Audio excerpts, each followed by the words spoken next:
Get the co-host invite. I know this thing is a delay. What's going on? Can you hear me okay? Yeah, I can hear you fine. Go ahead on with the show. What's going on, everybody? Newstoter. Nothing much. I see Original just stepped up in the spot as well too. So shout out to Original as well too, man. So yeah, like I was telling everybody, we got a kind of loaded program tonight, man. We want to go ahead and touch up on a number of things. So hopefully we'll get some good we'll get some good participation from our people as well too. Definitely interested in hearing everybody. I will go ahead and guess I'll go ahead and just start off. Go ahead and get it started right real quick. Quick article for those that don't know about BRICS. This is the forming of an actual you have a block of nations formed to try to go ahead and create their own currency, pretty much to rival the West and to rival the United States of America. Up in the Jumbotron, you'll find from Bitcoin.com. The title is BRICS Nations Push to Expand Global Influence to Counter the West's Destructive Actions. Let me just touch this real quick. Then I'm going to the KimPotter thing, and I'm going to Tucker Carlson, and I'm going to Don Lemon as well. But I just want to go ahead, for those unfamiliar with BRICS, it says the BRICS nations are focusing on increasing their international roles and enhancing coordination on key multilateral platforms. Russian Prime Minister of Foreign Affairs reportedly revealed after meeting with BRICS ambassadors, he stressed the need for joint efforts to counter destructive actions aimed at destroying the established security architecture. Russian Minister of Foreign Affairs Sergei Lavrov stressed the need for joint efforts to counter the Western countries' destructive actions on Monday at a meeting with ambassadors from BRICS countries. Russian news agency TASS reported the BRICS nations consist of Brazil, Russia, India, China, and South Africa, according to a statement released by the Russian Foreign Ministry. At the conclusion of the meeting, the minister said, stressed the need for joint efforts to counter destructive actions aimed at destroying the established security architecture being undertaken in line with the Western countries' neo-colonial policies. During the meeting, the ambassadors discussed the development and strengthening of strategic partnership with the BRICS framework. The statement details current issues on global agenda were examined with the emphasis on the ability of the eroding central role of the United Nations. The Russian military added there was a general focus on increasing the international role of BRICS and enhancing coordination on key multilateral platforms. I see Professor is up in the spot, so let me go ahead and send Professor the co-host invite as well too. For those coming in, y'all, we're talking about a number of things. We're going to be talking about BRICS and its impact perhaps on the US dollar, because we got a super framework of nations coming in trying to go ahead and knock the US dollar down. We're also going to be discussing, I know everybody in the world heard about Don Lemon being fired. Tucker Carlson, people say he was given the boot. Some people say he walked away. And we got to talk about KimPotter, out 2 years, less than 2 years. She was sentenced to 2 years for killing up Dante Wright, and in 16 months, she's free. There was a general focus on increasing the international role of BRICS and enhancing coordination on multilateral platforms. Furthermore, the minister updated the BRICS ambassadors on key points of Russia's new foreign policy concept, which highlights the desire for expanded interaction with BRICS and the vision of a multipolar world order. The BRICS ambassadors then reaffirmed their commitment to a multipolar world order that is based on respect for international law and recognizes the sovereign right to choose one's own path. The Russian foreign minister's statement adds the growing interest was noted of a wide range of countries in cooperation with BRICS, which is now seen as a safeguard for true multilateralism. The BRICS nations are reportedly working on creating a new form of currency, a topic that is expected to be discussed at next week's Next Leaders Summit. The transition to settlements in the national currency is the first step. The next one is to provide the circulation of digital or any other form of fundamentally new currency in the nearest future, says State Duma Deputy Chairman Alexander Babakov. Several other countries have expressed interest in joining. So we know not only do we have the countries that's already in part of it, we already got you already got China and you got Brazil and India, but also trying to join. They're looking at adding Argentina, Iran, Indonesia, Turkey, Saudi Arabia, and Egypt. South Africa will hold the next BRICS summit in August. South Africa is already a member as well, too. Y'all go ahead and allow Vovo to come up here. Many people believe that the introduction of the BRICS currency could jeopardize the USD's status as the world's reserve currency. Economist Jim Ricketts said last week in the U.S. dollar's greatest enemy as the world's reserve currency is a treasury which has weaponized the dollar and frozen the reserves of Russia's central bank, citing a similar reason. Investment manager Larry Lepper predicted that the U.S. dollar could lose most of its value in the next 5 years. So the U.S. dollar has a serious, serious problem. If they go ahead and allow this to come up, you got a bunch of nations right now planning on joining. Like I said, you got Brazil, Russia, India, China, and South Africa. Just to put that in perspective, Russia and India are the two biggest countries in terms of population in the world. I'm sorry, India and China. Russia is larger than the United States. Brazil is just after the United States. You got South Africa with all the resources they got. Also wanting to become part of this is Argentina, which would pretty much, if you add Argentina and you add Brazil, you're pretty much talking about all of South America now. Then you got India, Indonesia, Turkey, Saudi Arabia, the United States' personal little pet with the oil and everything else that they've been protecting them for all these years, in Egypt. Always the golden child. When we start talking about ancient history, white folks have taken an affinity and a liking to Egypt. So this could spell major disaster for the U.S. currency. If they don't get it right, you're talking about competing against a new block, and that dollar could be taking a nosedive as we know it pretty soon. Let me go ahead real quick, y'all, and touch up on this this thing with KimPotter being released from prison as well too. Shout out to all our people coming up into space. This is from CNN. It was curated on Newstoter.com. It says former Minnesota police officer KimPotter released from prison after serving time for deadly shooting of Dante Wright. Former Minnesota officer Kimberly Potter has been released from prison after serving 16 months of a 2-year sentence in the fatal shooting of Dante Wright, whom she shot after mistaking her gun for a taser during a traffic stop in Brooklyn Center, according to the Minnesota Department of Corrections. Potter was released from the Minnesota Correction facility at 4 a.m. on Monday, the department said, noting the early hour was due to safety concerns and the potential for violent protests outside the facility. Potter was convicted of 2 counts of manslaughter and the killing of 20-year-old Wright, an unarmed black man during the 2021 traffic stop near Minneapolis. Wright was pulled over for having expired tags and for hanging an air freshener. Potter will be on supervised release for the remaining third of her sentence in accordance with the Minnesota law, which doesn't provide time off for good behavior. The Corrections Department said Potter's supervised release expires in December. Potter's attorney, Earl Gray, told CNN the former officer with 26 years of experience has no plans to return to Minnesota and will live in Wisconsin. Wright's mother, Katie, says she was dreading Potter's release and is struggling to find peace. She says she suffered a stroke that left her temporarily with blurred vision following the stress of Potter's trial and conviction. Some say I should forgive to be at peace, but how can I? I'm so angry. She's going to be able to watch her kids and have kids and be able to touch them. Katie Wright told CNN, I'm always scared I'm going to forget my son's voice.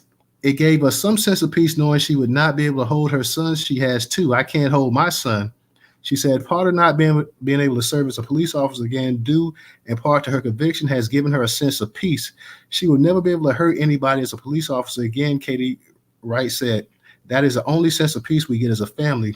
Potter wept when she testified during the 2021 trial, apologizing and insisting that she didn't want to hurt anybody. I was very distraught. I had just shot somebody. I'm sorry it happened, Potter cried, as a prosecutor asked her about her behavior moments after the fatal shooting. Potter testified she had been trained with the taser since 2002 and testified she received a new model days before the April 11, 2021 shooting. The city of Brooklyn Center agreed to pay $3.25 million settlement to the family of Dante Wright in June 2022.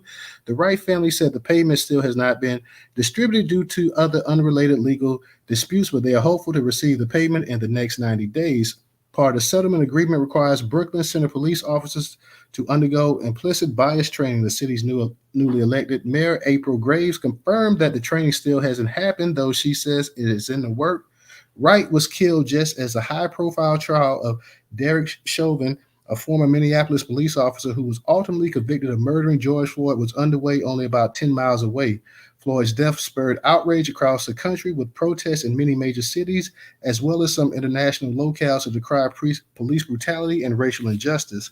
Soon after Wright's death, the Brooklyn Center City Council approved the Dante Wright and Kobe DeMarc Heisler Community Safety and Violence Prevention Resolution, which said the city would create an unarmed department to handle all incidents where a city resident is primarily experiencing a mental, medical, disability related, or behavioral or social need. The resolution was passed in 2021, was also named after Kobe Heisler, a 21-year-old man living with autism who was killed by the Brooklyn Center Police after his family called 911 for help in 2019.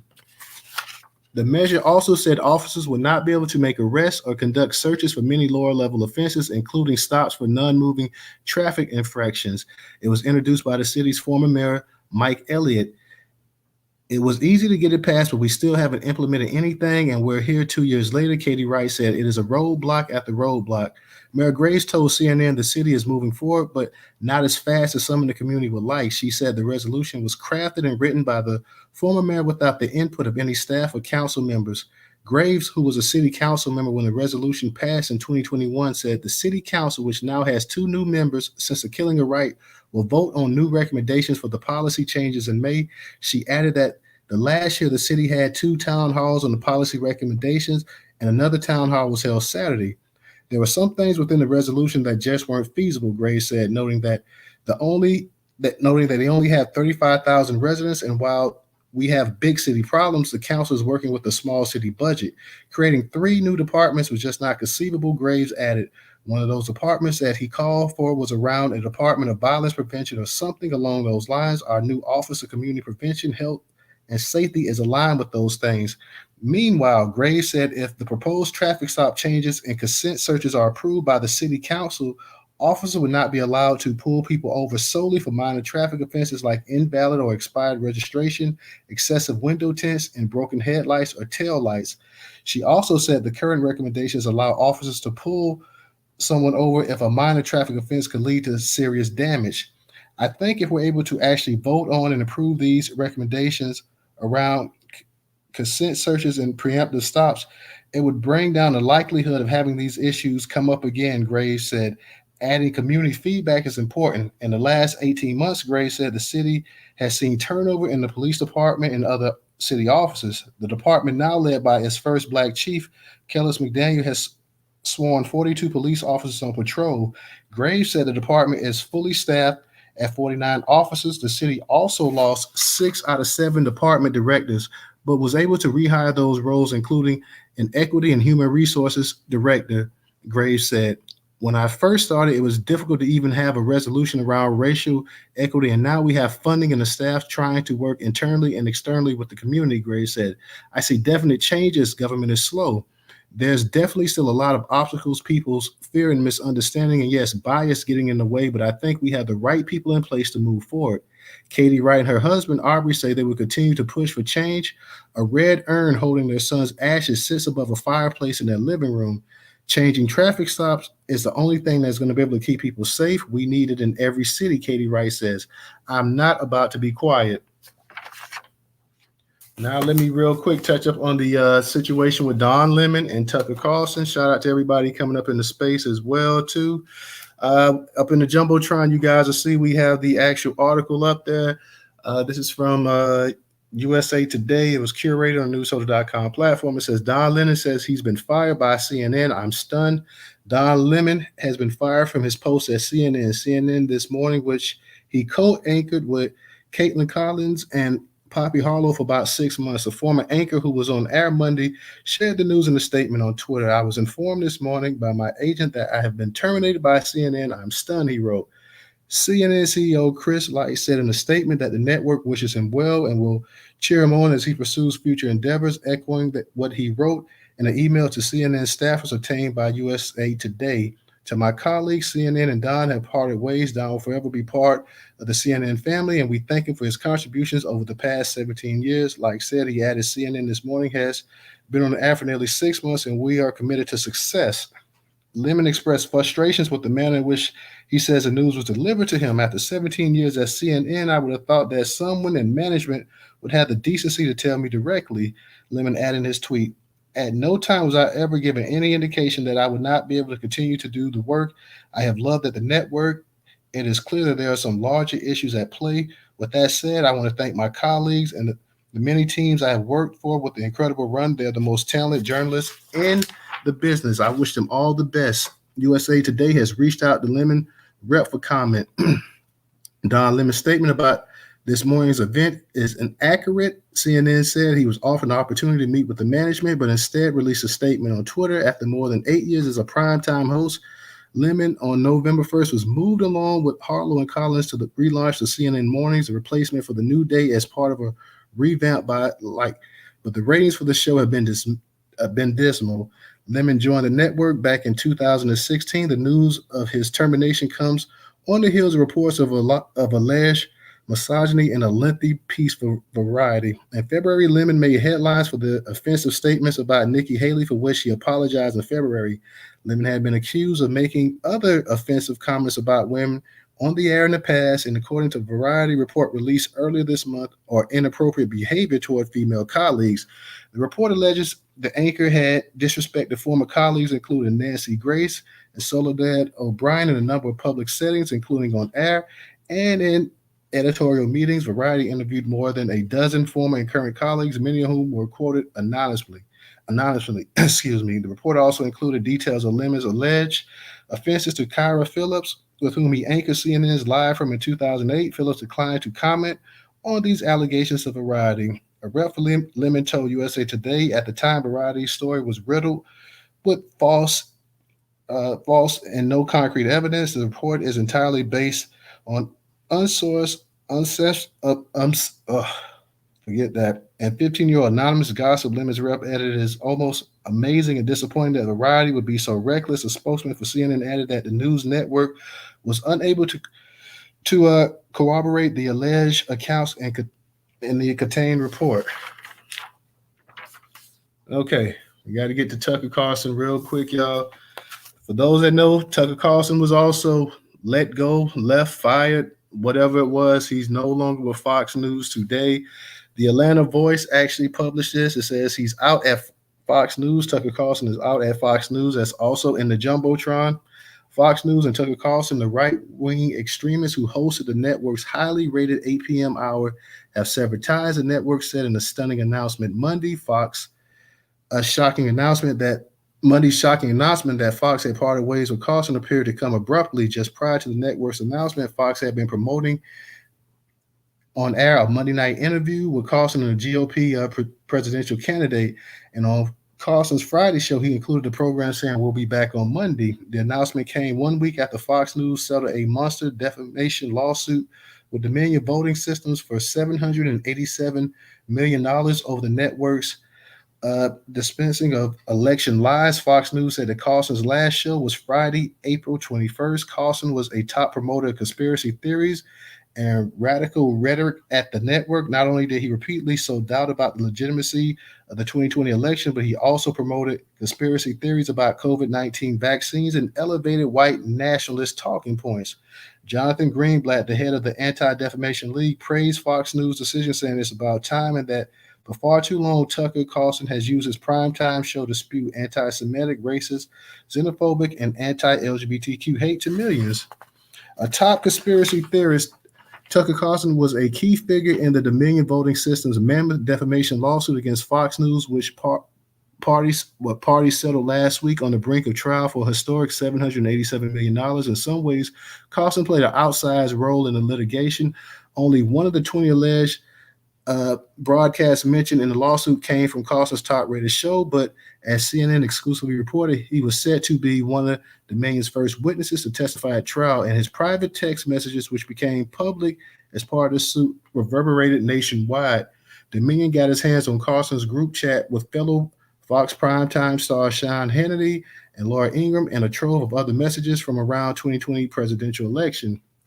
These communications revealed that Carlson told confidence that he passionately hated former President Donald Trump and that Trump's tenure in the White House was a disaster. He also used misogynistic terms to criticize pro-Trump lawyer Sidney Powell and reject her conspiracies about the 2020 election, even as those wild theories got airtime on Fox News.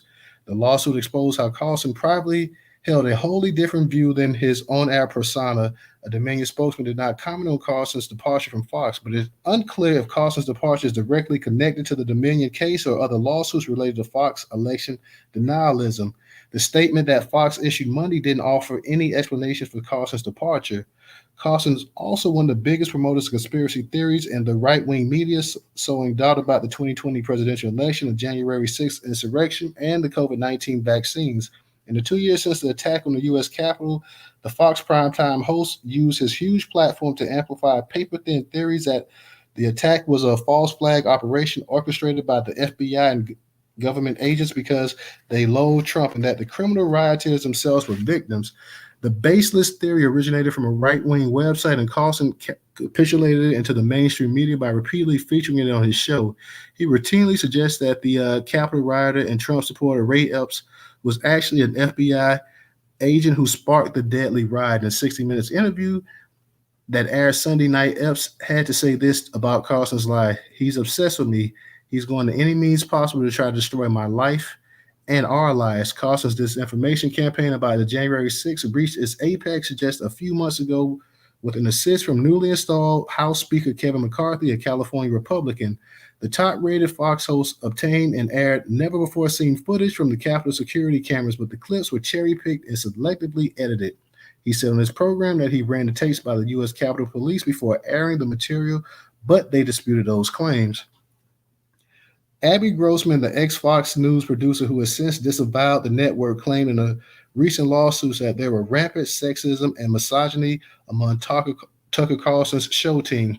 Grossberg, who joined Carlson's team after the 2020 election, said in her lawsuit that after the first day on the job, it became apparent how pervasive and pervasive the misogyny was that drove and embarrassed and to objectify women was amongst the male staff at TCT, referring to Tucker Carlson tonight.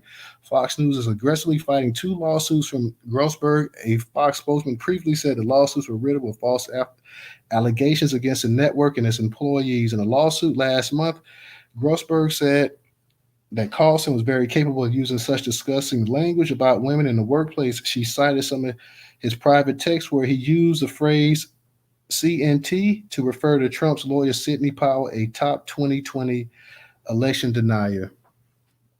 So just to go ahead and that's more than enough that we need to hear about Tucker and the rest of these nutcases as well too. So I see my man Volvo. Volvo, what's going on, Professor? What's going on? So shout out to everybody up in the space as well, too, y'all. And as y'all can hear, we're talking about BRICS. We're talking about this super conglomerate of nations that's looking to go ahead and not only challenge the U.S. dollar, but to go ahead and knock the U.S. dollar off of its place as the top reserve currency in the world. Of course, we all know about Tucker Carlson being fired. We all know about I don't want to say Tucker was fired. They say that they parted ways. So when I don't know all this parted ways, Don Lemon was fired. Tucker and Fox supposedly parted ways. And KimPotter, the one who killed Dante Wright back in 2021, well, she's out. She was sentenced to 2 years and she's out in 16 months. So that's where we at tonight. I want to give a shout out to all our people that's up in the space tonight. It is good to see you guys as always. I'm glad to have you up in here. Please share out the room as well too. And let's go ahead and get to the discussion tonight. And shout out to you, Keith. I see you over there on YouTube as well. So shout out to you, Keith. Volvo, you got it. What's going on? You low, bro. You still kind of low. Let me see if you can get a little bit louder.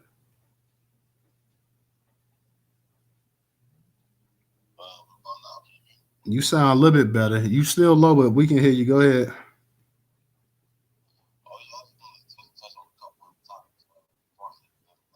You can't get it a little bit louder, Volvo, for us. Yeah, your phone is like really. Now say something, cause I can hear you better now. Say something now. I'm gonna try to see. Okay, you good now. You good. You good. Oh, you can hear me? Yeah, we can hear you fine now. Yeah, whatever happened is fine now. Oh no, ain't nothing happened. I ain't nothing. I don't know. It might just be like that. But as far as the Don Lemon, I never listened to him. He never interested. He was never nothing that I would, he never was talking about nothing I wanted to hear. I used to watch Tucker Carlson though, you know what I mean? Because I like to know what they saying and what they thinking about. if you notice, they do that shit all the time. They always let their top host go. Fox News always do that. After he ran his course, you know what I mean? They always let their top host go. They always fire him or they get rid of him. After he said everything they needed him to say, he put out all the talking points they needed him to put out. Then now it's, oh, he's crazy. He's we're gonna fire him. We don't support what he said. They did the same thing with Bill O'Reilly. They did that with Bill O'Reilly a few years ago, and then now this guy come up and now he number one. They gonna elevate somebody else, and then that might be part of the contract. He in on it too. Yeah, y'all can crash me out. I'm gonna say whatever I need to say for the next 4 or 5 years, and then y'all can be like, oh, we don't stand by those statements, and then let me go. They know what they doing. You know what I mean? As far as the BRICS thing, I've been saying this shit for a long time, y'all. I get trolled for this.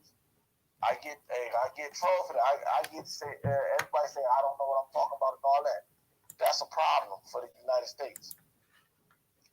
They trying to take the world off the dollar, off the United States dollar. Right now, that dollar you got in your pocket is accepted everywhere in the world. They want it to not be accepted everywhere in the world. You got to think, America got a lot of enemies. When you get to taking these large groups of people off your stuff, whatever you selling, if you selling something and you run the business, you want to have as many people as you can shopping with your business. America's business is the dollar. That's America's power. If you don't accept the dollar, America will come and kill you. Period. Like what was his name? Muammar Gaddafi said he want to trade gold instead of dollars. They got him out the way immediately. As soon as he said that, they was on his ass. What's his name? Saddam said he want to do euros for his oil and all that. As soon as he did that, Bush said he got yellow cake uranium. They was over there immediately. They got him out of there. They ain't found no weapons of mass destruction and none of that. And then, oh, my bad, I made a mistake. He ain't had no weapons of mass destruction. It was all bullshit. If you threaten the dollar, that's instant war. The reason why they can't go to war, well, they trying not to go to war with these BRICS nations, which is Brazil, Russia, India, China, and South Africa. That's just the beginning. Now everybody else trying to get on there. The reason why they not trying to go to war with the BRICS nation is because Saddam didn't have the means to defend himself. Gaddafi didn't have the means to defend themselves. This time, the BRICS nations, they got nuclear bombs too. They got bombs too. So they can fight back. That's what you got to look at. That's why they don't really want no smoke with China. They don't want no smoke with Russia. They might act like they do, but they don't want to do nothing with them. I'm going kind of long, so I'm gonna try to hurry up. Whoever controls the trade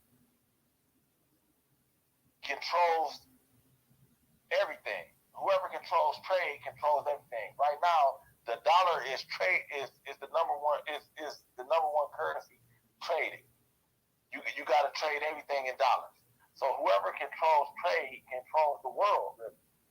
That's what China wants. China wants to control the world. If you look at it, right, what do we do with our dollars? We buy stuff. That's it. We just buy stuff. You buy cars. You buy, food. You buy whatever you buy stuff with your dollars. That's the only that's it. It's just a piece of paper that you buy stuff with. China, who makes all the stuff? China makes all the stuff. So now they telling the world, you don't need the dollar. Take our money and we'll provide the stuff for you. That's what they doing. And they trying to take America's spot. They can do it because they make all the stuff. I'm gonna come back up in a little bit. I don't want to hog the mic, but I appreciate you letting me speak, bro. All right, appreciate that, Volvo. And shout out to Wayne. Wayne, thank you for your contribution on Cash App as well too. Appreciate it. What you're saying makes a lot of sense. I'm gonna let Professor, like, he got his hand up in original, but let me say this real quick. We saw when you had the Europeans and they all came with the what was the European when they all put the money together, the European what is the name of it, DJ, the euro dollar, when they went ahead and they were able to go ahead, and with the exception of the UK, they pretty much combined it, and that's actually, the euro dollar is probably more valuable than the actual US dollar. But here's a problem, like Volvo saying, you talking about huge, you talking about some huge. What's that?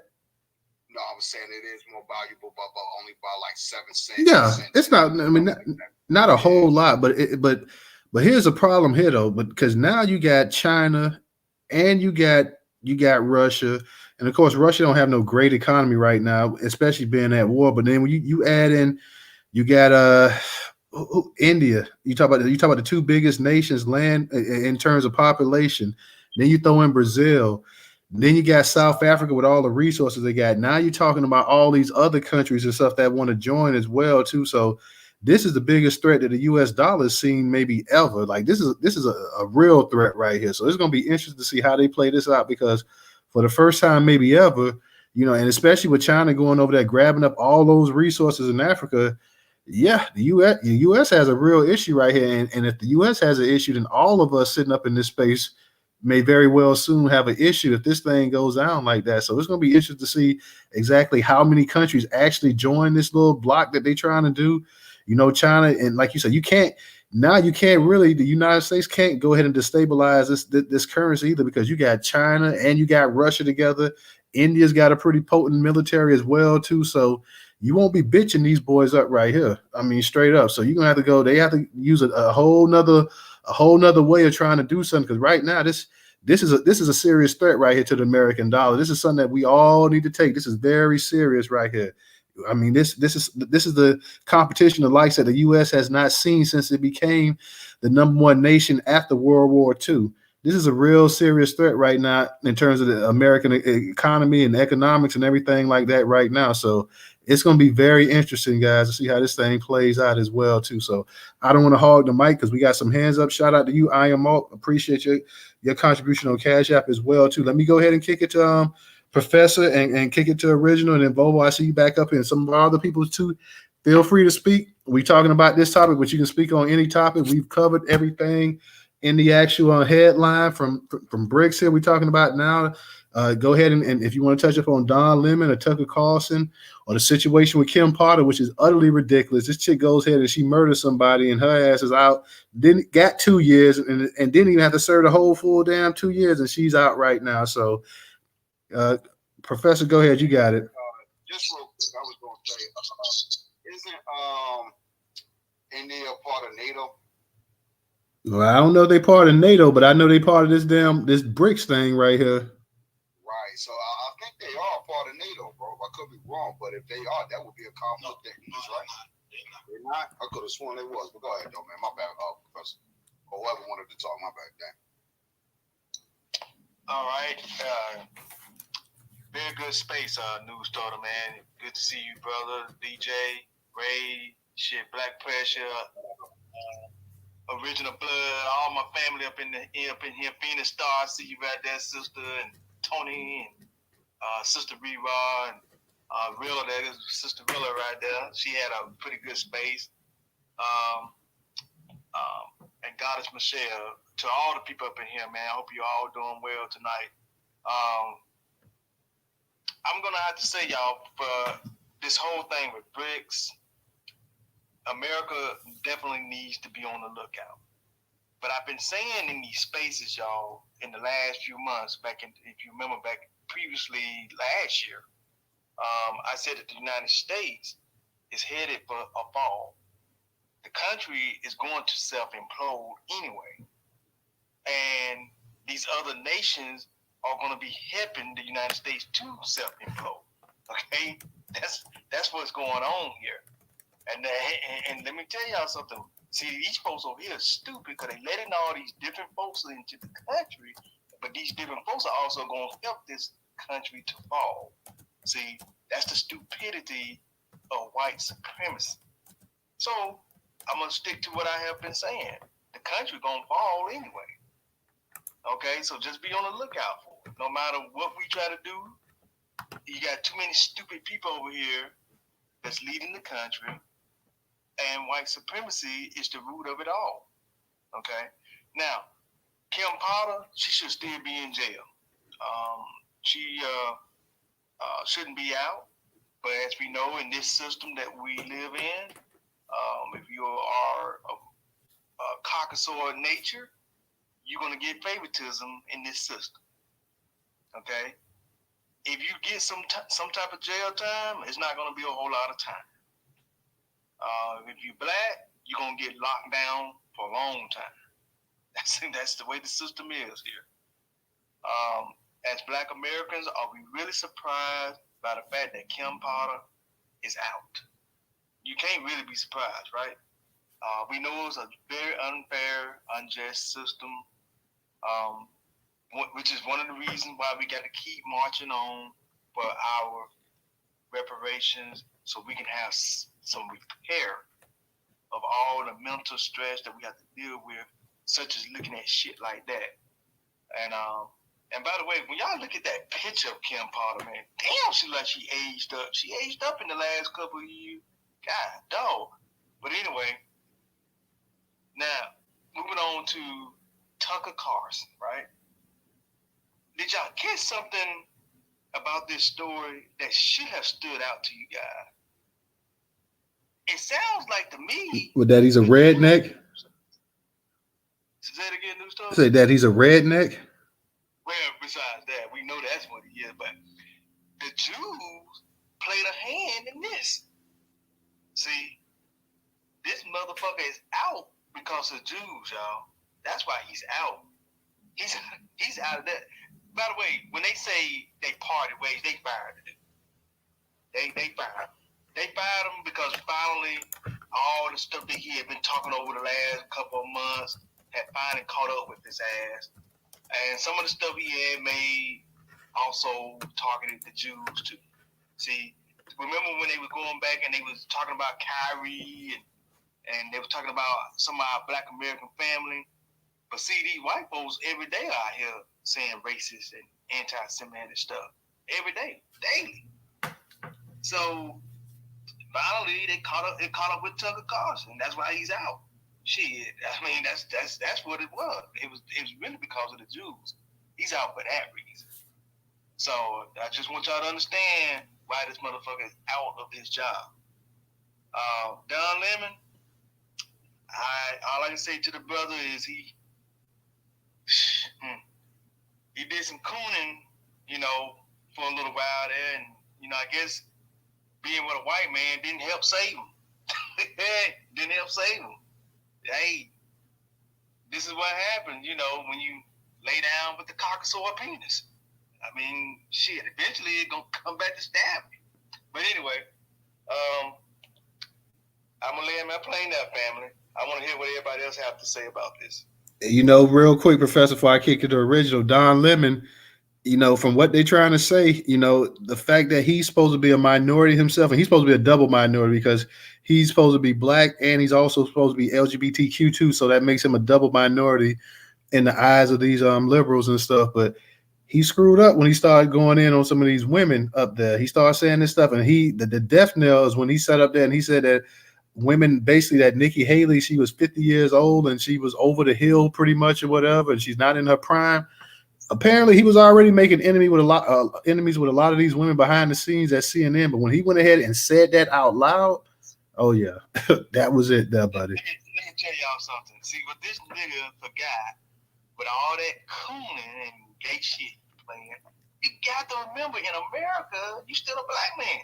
Now you a gay ass black man, but you still a black man in America, and that's what they see in him. So while he was up there criticizing those Caucasoid women, and of course Nikki Haley is not a Caucasoid, but she sure has cosplayed one for a long time, to the point that I damn near thought she was one of them. damn, boy, I mean, she really played that role well. You know what? They need to give her an Oscar for playing that role. Yes, they do. But I digress on that. Don Lemon got too big for his britches. He should have understood that he's still a black man in America. I don't care how faggot you are. But anyway, I lay my plane there, family. I want to hear what everybody else got to say. I can't wait to hear what all you have to say. Go ahead. Let's hear it. All right, Original, go ahead and unmute your mic. How you doing tonight, Original? Doing great tonight. Okay, let's start with this BRICS. Now, this is going to be interesting because I'm looking at BRICS from this perspective. Now, we know the mineral wealth that Africa has, and we know that China is trying to colonize Africa. So South Africa is a part of this BRICS, but then I have to really wonder, how are the black people in South Africa or any part of Africa is going to benefit from this?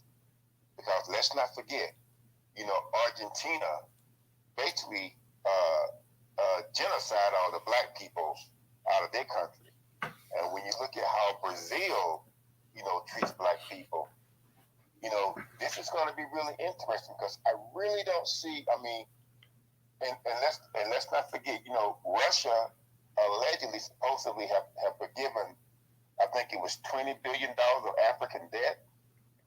Not to cut you off, Original. I just want to add this point. Every last one of those countries, the ones that's already in it and the ones that's trying to apply in it, are anti-black, anti-African. So those Africans are put them, to make a long story short, they're going to get a foot up their ass. That's what they're going to get. Yeah, that's my point. Because, see, what people are failing to understand is that the world hates black people, no matter where you come from. If you black, because, see, when you look at the fact that how some of the African students in China, they've been catching hell. Then you got the Chinese over there in Africa. They've been beating the hell out of people, opening up businesses in their communities and not allowing them to come in. And then you had this one old Chinese. He was having these children to repeat what he said, and they were saying that they were evil and the devil and this, that, and whatever. So, it's like, I don't think a lot of black people have learned that, that you are going to have to understand that I just consider everybody else who is not black, I just put them all in the white pile. And I just don't believe that South Africa or any part of Africa is going to benefit. Because I tell you, I know, Bobo mentioned Gaddafi, but what a lot of people don't realize is Gaddafi, he appealed to the European Union, and he told them that if they pay him so many billions of dollars, he would stem the flow of those African immigrants coming into Europe. Now, this is somebody who a whole bunch of black folks, they just, would praise Gaddafi and who he's this and he's that. Again, because of his degenerate religion, and a lot of this is based on these people's degenerate religion. They got a deep-seated hatred for black folks. So this is going to be interesting because I know they need, the mineral wealth of Africa, and China is basically stealing, land in Africa. And so I just want to see how this is going to end up. Now, I don't know how, I don't know if America will be able to manipulate anything and do whatever. We'll see. But at the same time, I would say to the people in Africa, be careful who you align yourself with, because for some odd reason, they believe what white people tell them about us. That's why a lot of them come over here and look at us funny style, because the white folks have told them that we are the worst of the worst and to stay away from us, and they do exactly that. We look at what happened with what's the ugly boy named Akon, how he came out talking all saying all kind of pejorative things about us. Then you're gonna turn around and say oh, well, come on, no, we at home, we good. We ain't trying to roll with you. And Don the Blonde Lemon. See, here's the issue with people like, Don the Blonde. If you look at, these black people who are in media and who are and it doesn't matter whether they are affiliated with the Democratic or the Republican Party, they will align themselves with these people so vehemently as to whereby they would say if any black people are not doing well, it's your own fault. And they think, because see, you still have a lot of black folks. They look to be accepted by white folks. And when stuff go down with them, they say, but people always say that white people are bad. But they seem to treat me bad, because they pimping you or they're doing whatever to you.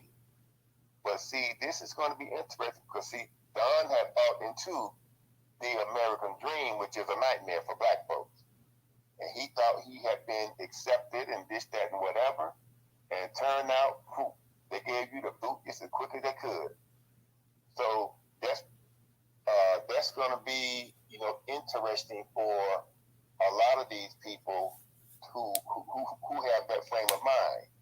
But I mean, like I said, he is no different than these the black Democrats or the black Republicans, because they have that same mindset for the most part. And I'm not surprised that this little tramp, KimPotter, is out, because technically they really did not want to. If you look at it, and it doesn't matter whether it's a Democratic DA or a Republican DA, they are not going to give a white person an extended amount of time for killing a black person. That's just who these people are. They are inherently evil. There are no good white people in this universe. And for those who may have forgotten, we're in the Milky Way galaxy, and the galaxy sits inside of the universe. That's just how evil they are. So I'm not shocked with that. And as far as this, what's this old boy Tucker Carlson? I mean, same thing. They put these people out there. They can say all kind of things about black folks. They'll never chastise or anything. And so I think, and then when those text messages and other emails reveal what was really going on behind the scene, see again, and then this fool, this whole situation is just so jacked up because while the Dominion case was going on, this boy he interviewed Donald Trump. So now he said he hated Donald Trump and that the Dominion thing was a lie. But you still sitting up there as if you are. This is why I don't know why Donald Trump did that. I have no idea, but I still believe what he said when he said that the media is fake. But see, now he participated within that fake media, because for you to go and conduct an interview with someone who just said that they hated you, what does that say about you? You participated in this garbage. So all I can say is, black folks, we are going to have to align ourselves with one another in a manner that we haven't done in a long time. This is about to get really, it's about to get really janky, because I don't know if you heard this Newstoter, but it is said that I guess the campaign manager for Jim Crow Joe is old Cesar Chavez's daughter. And see, I think that is being done because, see, the Democrats already know. A lot of black folks like myself, I'm just not voting for. If the Democrats or the Republicans are not talking about reparation, screw them. You're not getting my vote. And I think they're doing that because they want to try to mount all these Latinos to come out and vote. And if the Democrats win, they're going to really say, oh, the Latinos came out and they did this and whoop-de-woo. Because see, you got John Luigi. He's out there saying that Latino oldest ethnic group in this country, and that they built this country. So what I did, Newstoter, I went out and I pulled up the demographic information for the 1860 census. And I sent it to old Johnny Boy and MSNBC and all these folks who were saying, who've been promoting this thing. I'm like, okay, now, you said you are the oldest ethnic group in this country. And you said you built this country. Now, according to the 1860 census, where are you? And my question to them was, who are you and where the hell did you come from? You see, now the 1860 census, it has white folks on there about maybe 26 million. It has black people on there as being, over 4 million. But then it has like 75,000 people as down there as others. So my position is, who are these people and where did they come from? Because I got into it with some Spanish-speaking guy. I said, look, he said that he was indigenous. I said, look, the only indigenous people on this planet are black. Now, again, because he was trying to combat me, I kept shooting stuff back at him left and right. He was getting mad, he couldn't get past me. And like I kept asking him, who are you and where in the hell did you come from? Because you didn't come from us. We don't claim garbage. You didn't come from us.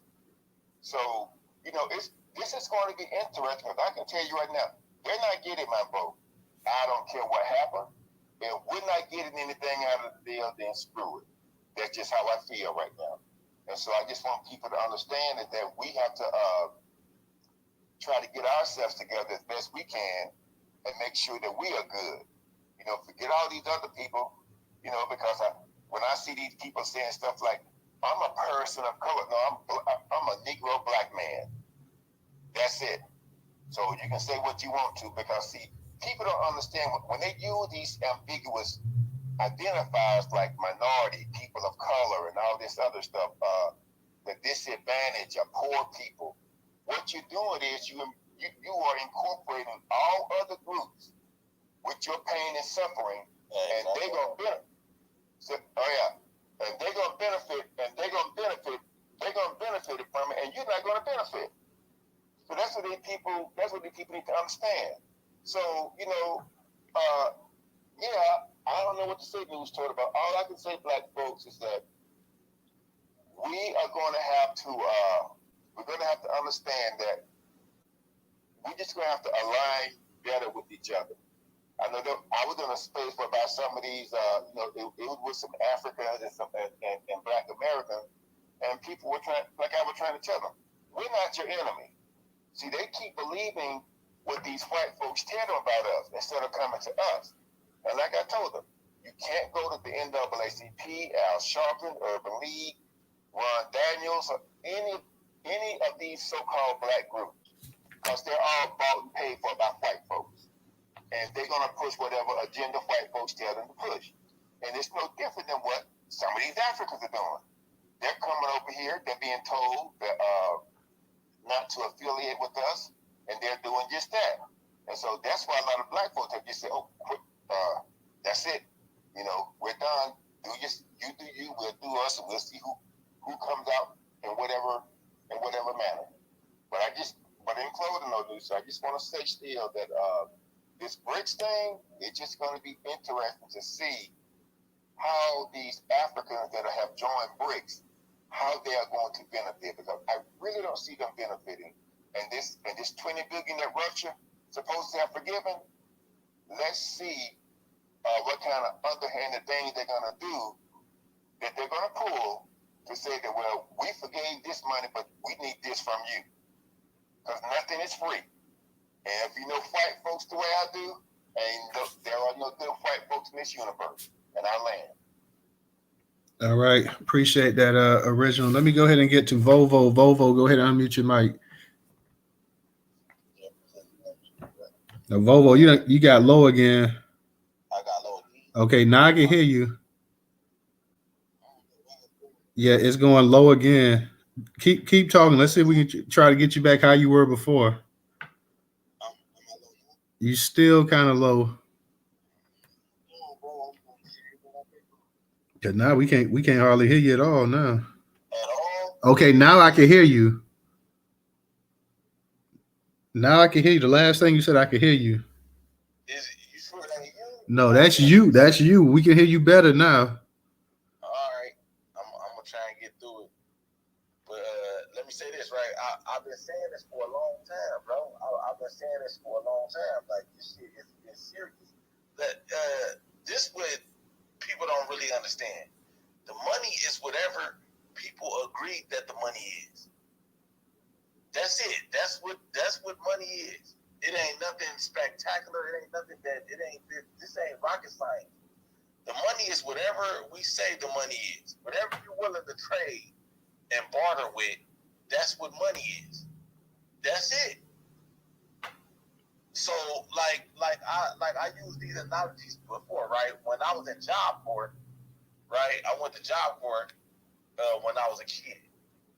The money, the currency of Job Corps was cigarettes. That's what the currency was.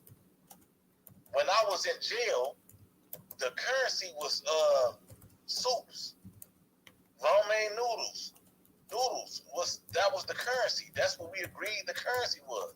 You can get anything you want done in there if you got enough soups. That's the currency. China trying to tell the world that this the new currency, and they can get away with it. I heard Original speak, and he spoke about the resources that Africa got and all that. Africa been sitting on them resources since the beginning of time, and they can never do nothing with them. And we know this to be a fact because they would have did something with them by now. So it ain't about the resources. China don't care about the resources. Let's be clear. But China doing business with everybody. They don't give a fuck if you some little small island in the middle of the Caribbean and all you got is bananas. They going over there saying, you got bananas? Oh, well, you know what? We'll buy your bananas. And you know what? You need a road to get these bananas out of here.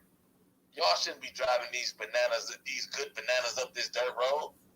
We gonna come and build you a road. And you know what? We need to build you a port to get these bananas to ship these bananas out. So we gonna come build you a port. And then you know what? You need an airport too, so we can fly these bananas out of here. They know that small nation can't pay that loan back, but they don't care about paying the loan back because they don't care about the money. They trying to get you on the system. The money is the system. Right now, the whole world is on the United States dollar. That's the system. Y'all ever heard of the petrodollar? They trade oil in the United States dollar. The system, whatever, that's the money. Whatever the system is, that's the money. Whatever you bartering with, that's all money is. America deboned everybody into taking the dollar. If you don't take the dollar, then you're gonna have AR-15s in your country. You're gonna have Marines walking around your country telling you to go in the house. They deboned everybody and made them take the dollar. So it was something else I wanted to touch on. The reason why they can do that, right? The reason why China can take over the dollar is because of their style.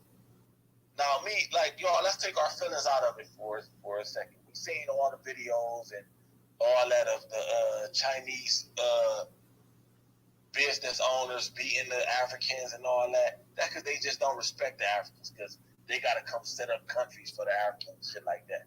But that's not, China not sending them over there, like the Chinese government ain't sending them over there to beat on them folks or to make their children say nigger and all that. That's just their racism. Actually, that's really embarrassing for China. China don't want them doing that. They embarrassing China by doing that. The reason why the Chinese can overtake the dollar is because of their style. Let's take our feelings out of it and let's just look at the resume. If you look at the white man's resume, the white man has went all over the world, raping, robbing, stealing from everybody. The white man ain't building no roads in nobody's country. He not building no hospitals. He not building no airports. He not building none of that shit. He take the shit out of there and he take it back to his empire. China saying, give me that oil. Give me that gold.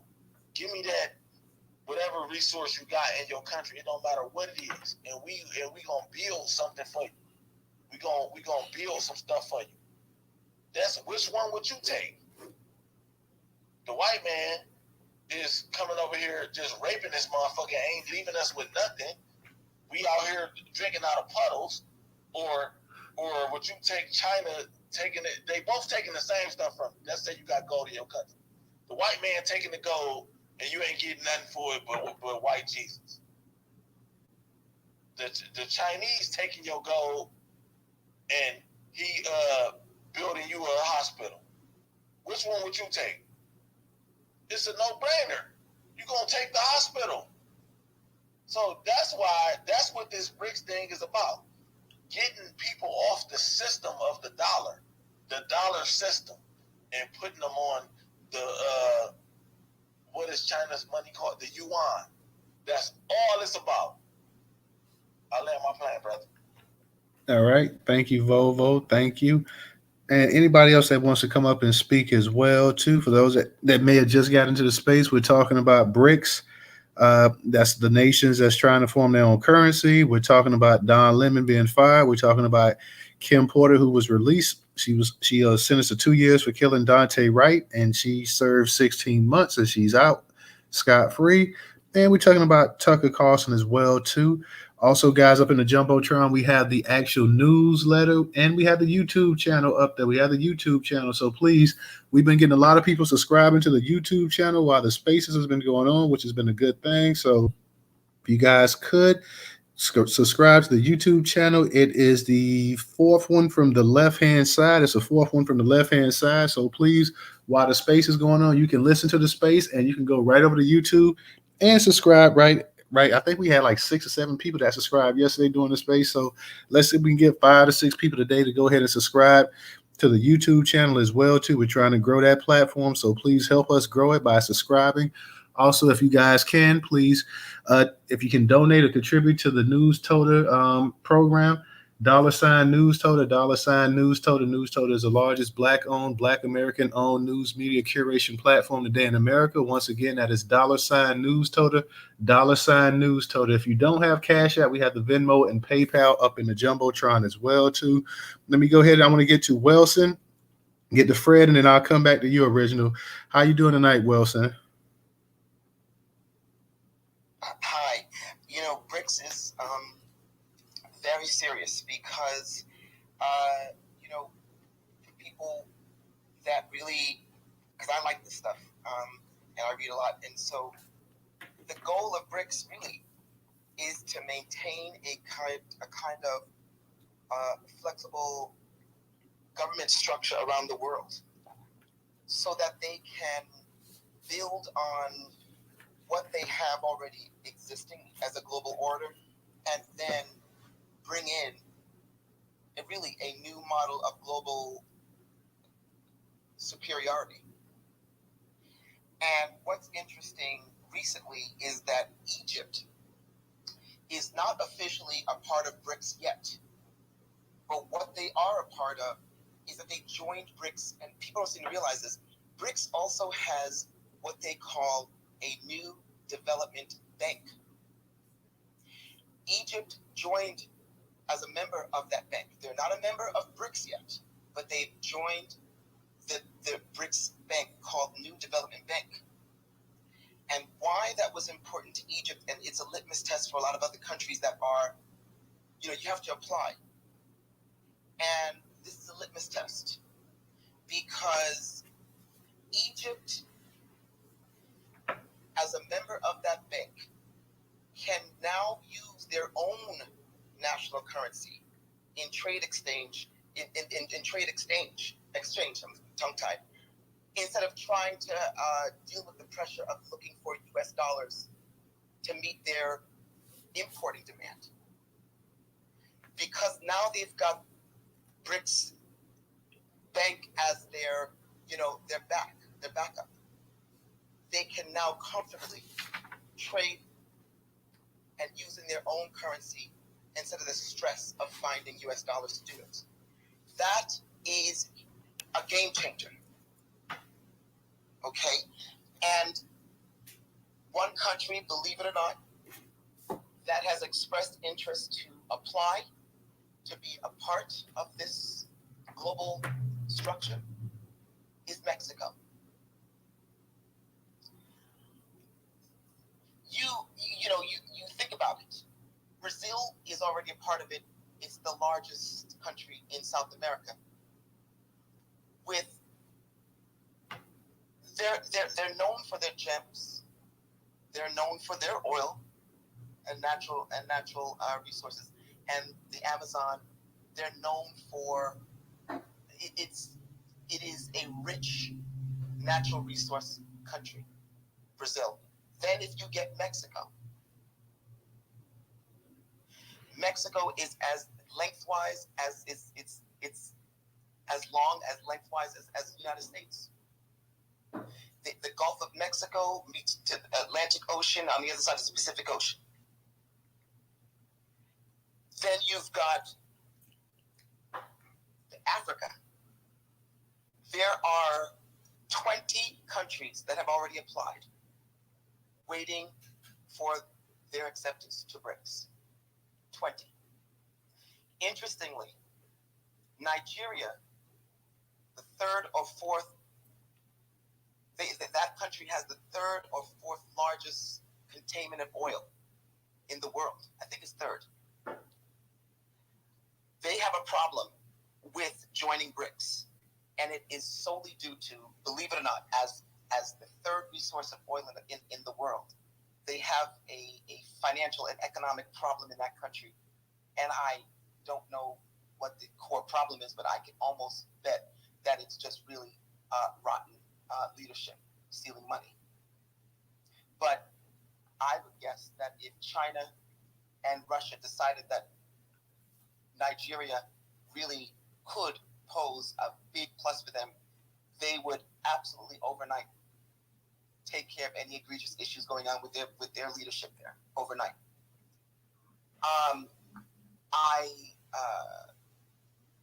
Saudi Arabia is another one. If they were to join the group, and the United Arab Emirates, what that does is bring an entirely another level of economic and political influence to that whole bloc. Let's not even talk about the vast energy resources. So their goal is to be a superpower. There is a billionaire firm, a financial firm, a wealth management firm called Julius Baer. They're in different parts of the region of the world except for the United States. And they put out a report every year about where they see, growth and, their opinion on a lot of things. Anyway, they were saying that due to America's geopolitical friction, which really boils down to the United States' racism, that if BRICS goes as planned, and if America continues to be a declining democracy, which, by the way, America was in 2021, first time on the list of a declining democracy. If everything goes the way it is right now, by 2050, United States will no longer be the sole superpower.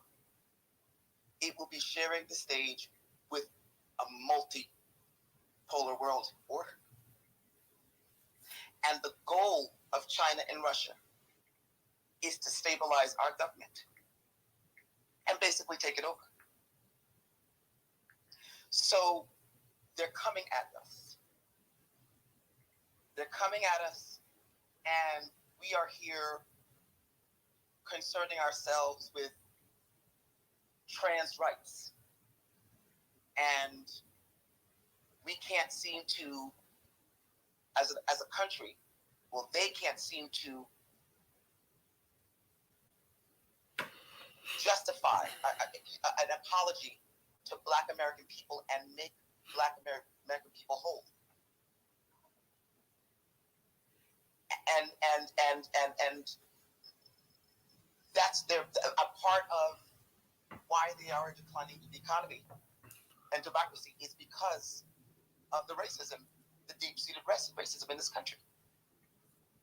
There was a very good think tank in Stockholm that comes out with that every year, and that's what they attribute to. As far as KimPotter, you have to understand that the Judge Chu, is a Chinese American judge who, before she decided to release KimPotter, asked everyone not to judge her and not to judge her the judge, and judge KimPotter, that she's been under, I think, a lot of, for her protection, for KimPotter's protection. She saw that it would be the right thing to release him. And this is a Chinese American judge. First a Chinese American judge appointed in Michigan. And then she retired. So that was her legacy.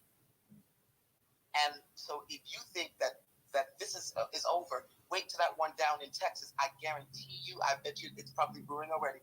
That one down there, that cop who killed Botham Jean, she only got 5 years, and she was already asking to be released. So I'm thinking with this one that was released here, I think she may be brewing with that one. And as far as Tucker Carlson, look, it is what it is. He's white. He'll bounce back.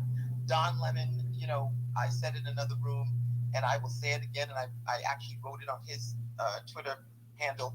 I said, he said that he was stunned. I'm like, I asked him, like, I can't believe you'd be stunned. I mean, I thought everybody saw this coming. And, to what I think original professor said, I think it was Professor, I think he was right. And I've been saying this. When you don't understand that you're black first, America will see you as a 17-year venerable journalist who's a nigger. They will see, a successful black person, and they're not looking at the success, they're looking at your color first. Don Lemon was not black first. Don Lemon thought because he was gay, thought he was married to a white man, thought that, he was over 50, that he had 3 layers of protected class. No, he's black, and his ass paid for it. All that getting drunk and all that little sissy shit that he was doing, none of that saved his ass. It's good for everybody else except for him. And that's what goes on with all of our notables in any genre of whatever, music, space, politics, whatever. The bottom line is, if you don't understand that you're black first, to the day you die, like Bill Cosby, if you don't understand you're black first, then your ass is going to get punished. And that is it. You may not ever see Don Lemon again, just to make him make an example out of him. And I wouldn't be surprised, as fucked up as it sounds, I wouldn't be surprised if Rupert Murdoch's people and CNN coordinated, we're going to fire them both at the same day. And, shit like that. They do that. To put you in your goddamn place. Put you in your goddamn place. And that's why they got Mammy Gayle King up there. She's going to be mammying up on CNN because that's what they want. They're saying that the catalyst for Don Lemon was challenging that Indian guy in the last interview. Don Lemon didn't do anything wrong in that interview. He had every right to challenge him. Okay? Gayle King would have never challenged him like that. They want that shit. So they got Mammy, Gayle, and then they got Coon, Charles Barkley. It's not going to work. It's going to implode. And that is a good example of when you don't have black people making decisions at that goddamn table at CNN. Somebody should have told them that's not going to work. I would have given them more respect if they got, what's her name? The brother and that white girl on ABC that they was having an affair, but their ratings were always sky high. I would have been, they should have got that. If you want ratings, no, they got DJ Holmes. Yeah. They got an out of touch. Somebody said here, Gayle King, she doesn't like black men. Gayle King appeals to middle-aged, single, fat white women. Period. That's her base. That's Oprah's base. Okay? And I don't know what Charles Barkley's going to do. I don't know what he's going to do, but it's a joke. And that's it. Thank you. All right. Thank you, Wilson. Appreciate you for coming up, sister, as always. Let me go ahead and kick it to we're gonna go to Fred. Then we're gonna go to no taxation. We'll get you up in here as well too. I see you came up here as well too. So we'll get to our new speakers. Fred, how you doing tonight? Go ahead and unmute your mic. Hello, can y'all hear me? Yeah, we can hear you. All right. First of all, with BRICS, the American dollar's been falling ever since 1913.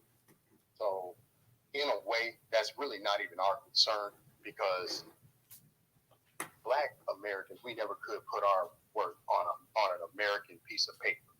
Ever since they went away from the gold and silver standard, this dollar's been falling, and it's been predicted by even messengers, scripture, that this dollar will be falling. He'll be burning money in the streets. So I'm glad it's being accelerated. Now, Don Lemon, the one thing I noticed about Don Lemon, he could speak out against all them other issues, but as soon as he got the jaw jacking back and forth with Hold on real quick, Fred. Original, I think your mic is unmuted. Original. Hey, original. Yeah, your mic. Yeah, your mic not muted. Go ahead and mute your mic. Go ahead, Fred. All right. With Don Lemon, I noticed when he got in that back and forth with that white supremacist Indian Congress or Republican representative, when he got to telling him about speaking some truth about the real plight of Black Americans, how you can't sit there and tell me about my people, you know what I'm saying, which is the truth. He said that dude was claiming that we had done got all our freedoms and rights with some damn. Hold on 1 second, Fred. Hey, original. Okay. Hey, original. No, my mic is muted. Your mic is muted because we hearing some My mic is muted. Okay, we hearing some background noise. Okay. Nah, that's Fred then, man. Whatever he doing in the background. Okay, because I'm working, bro. Wilson's mic is on. Wilson dropped down. But go ahead, Fred. Go ahead. I'm sorry. Go ahead. Okay. Can you hear me all right? Yeah, we can hear you. Yeah, it's whatever you're doing in the background. Just take like 2 seconds and you can stop and just go ahead and speak your piece. All right. No, is it still going on in the background? No, you good. Go ahead. All right. So with when Diamond got in that back and forth, got to spitting some, a little bit of truth about Black Americans' history and our plight. That's when I noticed that they fired him real soon after that. Not saying he wasn't in the crosshairs before then, but that basically just put the nail in his coffin. Now, KimPotter, with Black Americans, if we start falling out of the political process and basically just have something called the Black Party, which consists of the ones that owe reparations by this government, we'll stop lending our support to a fight that everybody else is picking with each other. See, we ain't got no business breaking up a fight between Satan and Lucifer. And that's what a lot of us are trying to do by trying to claim all these peripheral allegiances. I'm a Republican, Democrat, LGBT. That's not our fight. And what's going to happen is, since no one else has a legitimate claim, they're going to start going at each other's throats and even doing it more so. Because let's not get it twisted. We have done nothing to nobody. We're the only group of people that can say we haven't done anything to anybody. Most we did was little minor conflicts amongst ourselves. But the biggest enemy of white folks have been other white folks. Ever since the Inquisition, what they was doing each other over religious differences, we never had no history like that where we were basically persecuting each other to that level. Then when you look at like a lot of these Hispanics, they have their own parties, Council of La Raza, Shalala. They have their own political donors, backers, their own programs that are strictly for them. Once we keep separating ourselves exactly like we're doing, and somebody spoke of a lot of those Africans overseas, what are they going to get out of this BRICS deal? They're not going to get a damn thing, because what happens is Just like someone said that they'll say, hey, we'll build you these boats so you can float the stuff out here. We'll build you airport.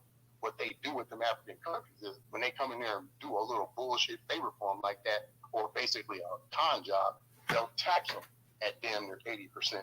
So it keeps these black countries in debt for perpetuity. So the more we start, like I say, separating into our own specific group, the more we're going to get out of the fight of everybody else, and they can't push us up there to be a buffer for them. Now, Tucker Carlson, I'm actually disappointed that he got Fox. He's not at Fox News anymore because he was only honest white supremacists they had left. And see, when you listen to them, yes, he'll let you know exactly what's going on. And it really wasn't the Jews that got him out of there, because one thing that a lot of the Jews don't want to do, they're saying that these roughneck white supremacists, the type that stormed the Capitol, they already got an issue with what they're calling Jews.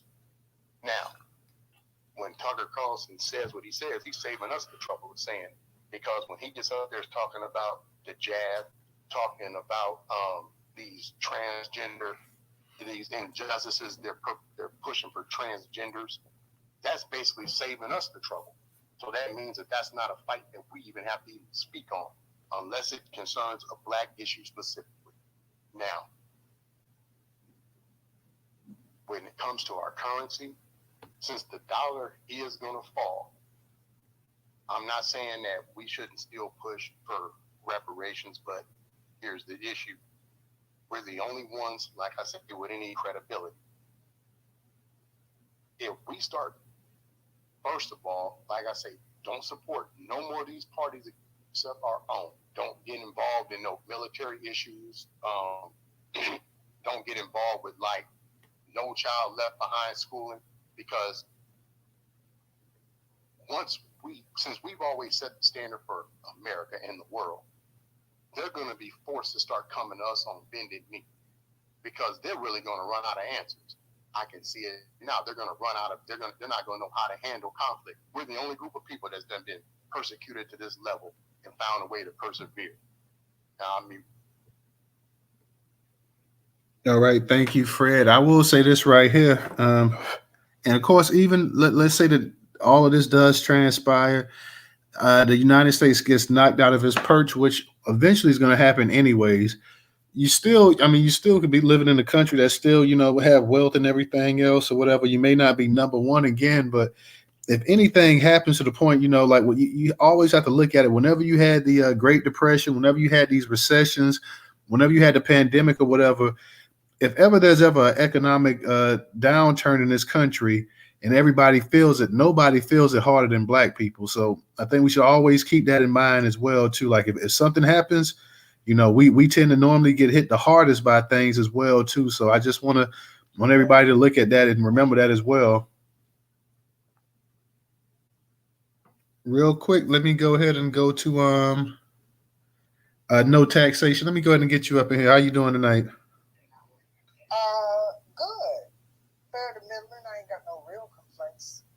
I'm still black in America, so it's all the usual. Hey, that's right. That'll never change.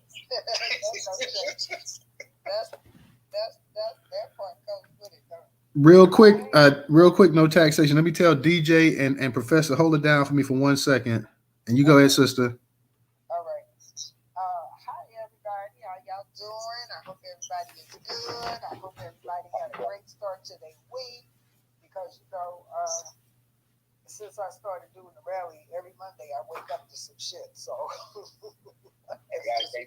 that too, it's only Monday. All right.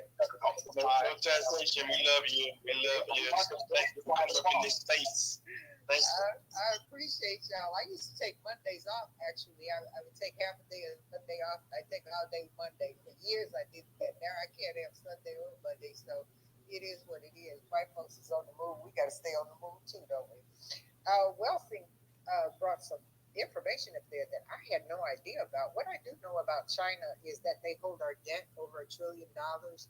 They have the largest, they have the largest portion of the United States debt and trade. We've always been at a trade disadvantage with them to the tune of trillions. I think last time I kept up with it was, I think it was before the Obama administration. It was like a $9 trillion trade deficit between us, and then I'm sure they've closed a little bit of it. But it's going to be interesting to see because America is not going to go down. The United States is not going to go down without a fight.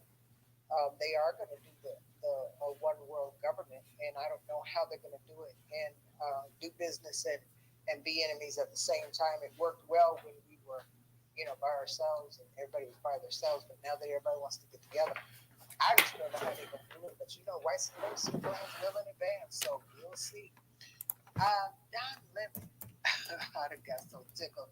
I'm with you, Wellesley. I believe they planned this thing, Or either that, or they did tell Don Lemon because the way the story went down, they say he worked, and a few hours after he got off work today, they told him, I said, well, that's what they do to black people. They get to work first, and then they tell you we don't need your services anymore. Get on out of here. I done got tickled. He got treated like regular black folk, didn't he? But I see it, and our baby sister was with me. I don't know if she's up in here tonight, but me and baby sister decided Don Lemon and Tucker Carlson need to do Ren and Stimpy 2.0. Now that's what she named it, and I'm with it because if they could do a show together for 30 minutes twice a week or once a week, do you know how much money they could make? But see, that's me. Let's just flip the script and see if we can capitalize and gain off of what other people would see as a tragedy or something negative. I see something positive in it, but they need to get together and pull it off because everybody else is trying to get the bag, so why not? I didn't watch either one of them, but I would watch them together for about 30 minutes. I can't take more than that. It'd be like watching cartoons, So that's that. KimPotter, we knew she was going to get out. That's not a big surprise. We knew they didn't give her no real time. She going to get out. And I still say that, if you go back and look at that video, it will tell you she was getting ready to retire, remember? And she never, she hadn't put a bullet in nobody black. And in order for her to be able to get her retirement, she had to do that. It's a club. I keep telling y'all that. It's like a gang membership. What is it called? They used to jump you into gangs. That's what the kids do on the street. Well, if you're a cop, you gotta kill Initiation, you talk about? Yeah. That's that initiation stuff, and she had to do it. That's why she was so nervous, and that's why that other cop, that white boy, had to help her. He had to help her. She was frustrated. She ain't never killed nobody before, and been to prison and all that kind of stuff. So she's in there now. She gonna get her little money, a little check every month, and ain't nobody gonna bother her. And she'll shut up about everything she saw for the past 20 years too. That's part of the gang membership, right? I think that's it for me. I would like to hear everybody else's opinion, especially on BRICS, because I haven't been keeping up with geopolitics. Since I started doing this rally last year, and let me just say this. I ain't gonna announce it today. We'll do it another day, Tuesday. We ain't gonna start no shit on Monday. We're gonna start some shit on like a Thursday or something. I ain't gonna start nothing on no Monday. I will go ahead and start it on a Thursday and act nice today. Thursdays at the liquor store. Thursdays at the liquor store. Yeah, I might have to go down to the liquor store and make some. And you got niggas coming up in your face licked up every day, man. What you talking about, DJ? All right, I'm gonna let y'all go. Thank you. Talk to y'all later. All right. Thank you, sister. Thank you. You're right about that. Let me go ahead and get to let me get the baby sister real quick. And I'm gonna get to the original and Volvo after that. Let me go ahead. AKA Adnerve, baby sister. Can't take some people nowhere. I love you, baby sister. Right back at you. Peace and reparations, family. Should have happened fucking 2 seconds ago. The brick thing. Okay, look. Y'all remember, I don't know if anybody knows this about me, but I really like Minister Society. Okay, I can just do that movie verbatim. Brick is like telling the world, look, I'll suck your dick if you just screw over America. We're going to do everything we can. We're gonna give you roads. We're going to give you lights. We're going to give you action. We're going to give you ass. Whatever you need, just come on over so we can shut these bullies down. When Africans are telling us I mean, sometimes you got to, wait till the light comes on. But when Africans are telling us how Kamala Harris is talking bullshit, Houston, we got a problem. So America, they got a problem. They are going to do any and everything to try to switch everybody off from America. Money, camaraderie, everything. America, the bitch is done. Her panties are pulled down. Everybody's had a turn, and now all she's doing is trying to make people do what she wants them to do with the same old talking points. Don Lemon, nigga, please. When he was going through his little, I don't know, menopause, I don't know what the hell was going through, he had no concern for us. And it's interesting how he's looking all stupid in his picture after being fired, and his manager told him, well, one, if your manager didn't get a whiff, if you're about to get the axe, that's problem number one. So miss me with that shit. Two, yeah, everybody knows, like the sister says, you're going to get your 8 hours in, then they'll tell you, about tomorrow, well, see, now, partner, you don't have to come in. So deal with it. Tucker, pucker up, nigga. Everybody knows. Gail is going to get her a show. They're through playing with their toys, and now they're going to get some new ones. But I just hope she sees in the long run that she'll be next. And I think that's where the discrepancy happens with our so-called people. They look at the carrot, they almost get it. Then when they use everything that they can use to try to keep the person with the carrot still dangling it, it's a wrap.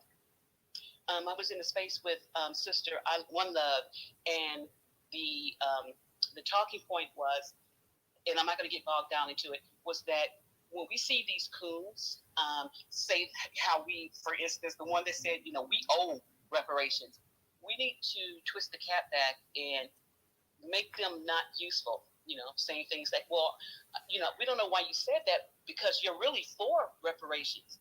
Just throw a wrench in their shit, because once those people realize, wait a minute, we don't have him sewn up, he's not really getting word out, we need to shut those checks down, and maybe they'll start shutting the fuck up. And then it's KimPotter. I'm not even going to go into it because I'm just going to get angry and start drinking. But I will say this, family, we are shutting shit down with a quickness. And someone said, I think it was One Love again, when we hear these talking points, it used to be, don't even play into it. Fuck that, bust shit wide open. If you hear it, shut it down. If it's in your workplace, shut it down. Don't get fired, but shut that shit down. We got to put out the vibration that you got the right nigga today, knacker today.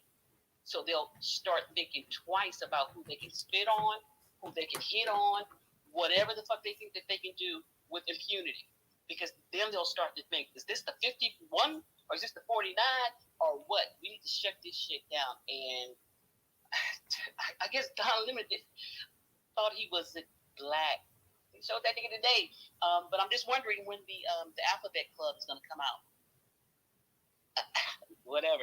I let my plane. All right. Thank you, baby sister. Real quick, y'all, we haven't had anybody so far subscribe to the YouTube channel, so y'all make sure y'all go ahead and subscribe. It's the fourth one on the left-hand side. So while the space is going on, if you have not, I'm sure everybody in the space is not a subscriber to the YouTube channel. So go ahead real quick, go over to YouTube, subscribe to the channel. You don't have to miss a space. You can listen as you subscribe. It only takes you a quick hot second. So go ahead and make sure you guys subscribe to the YouTube channel, please. We need as many subscriptions as possible, family.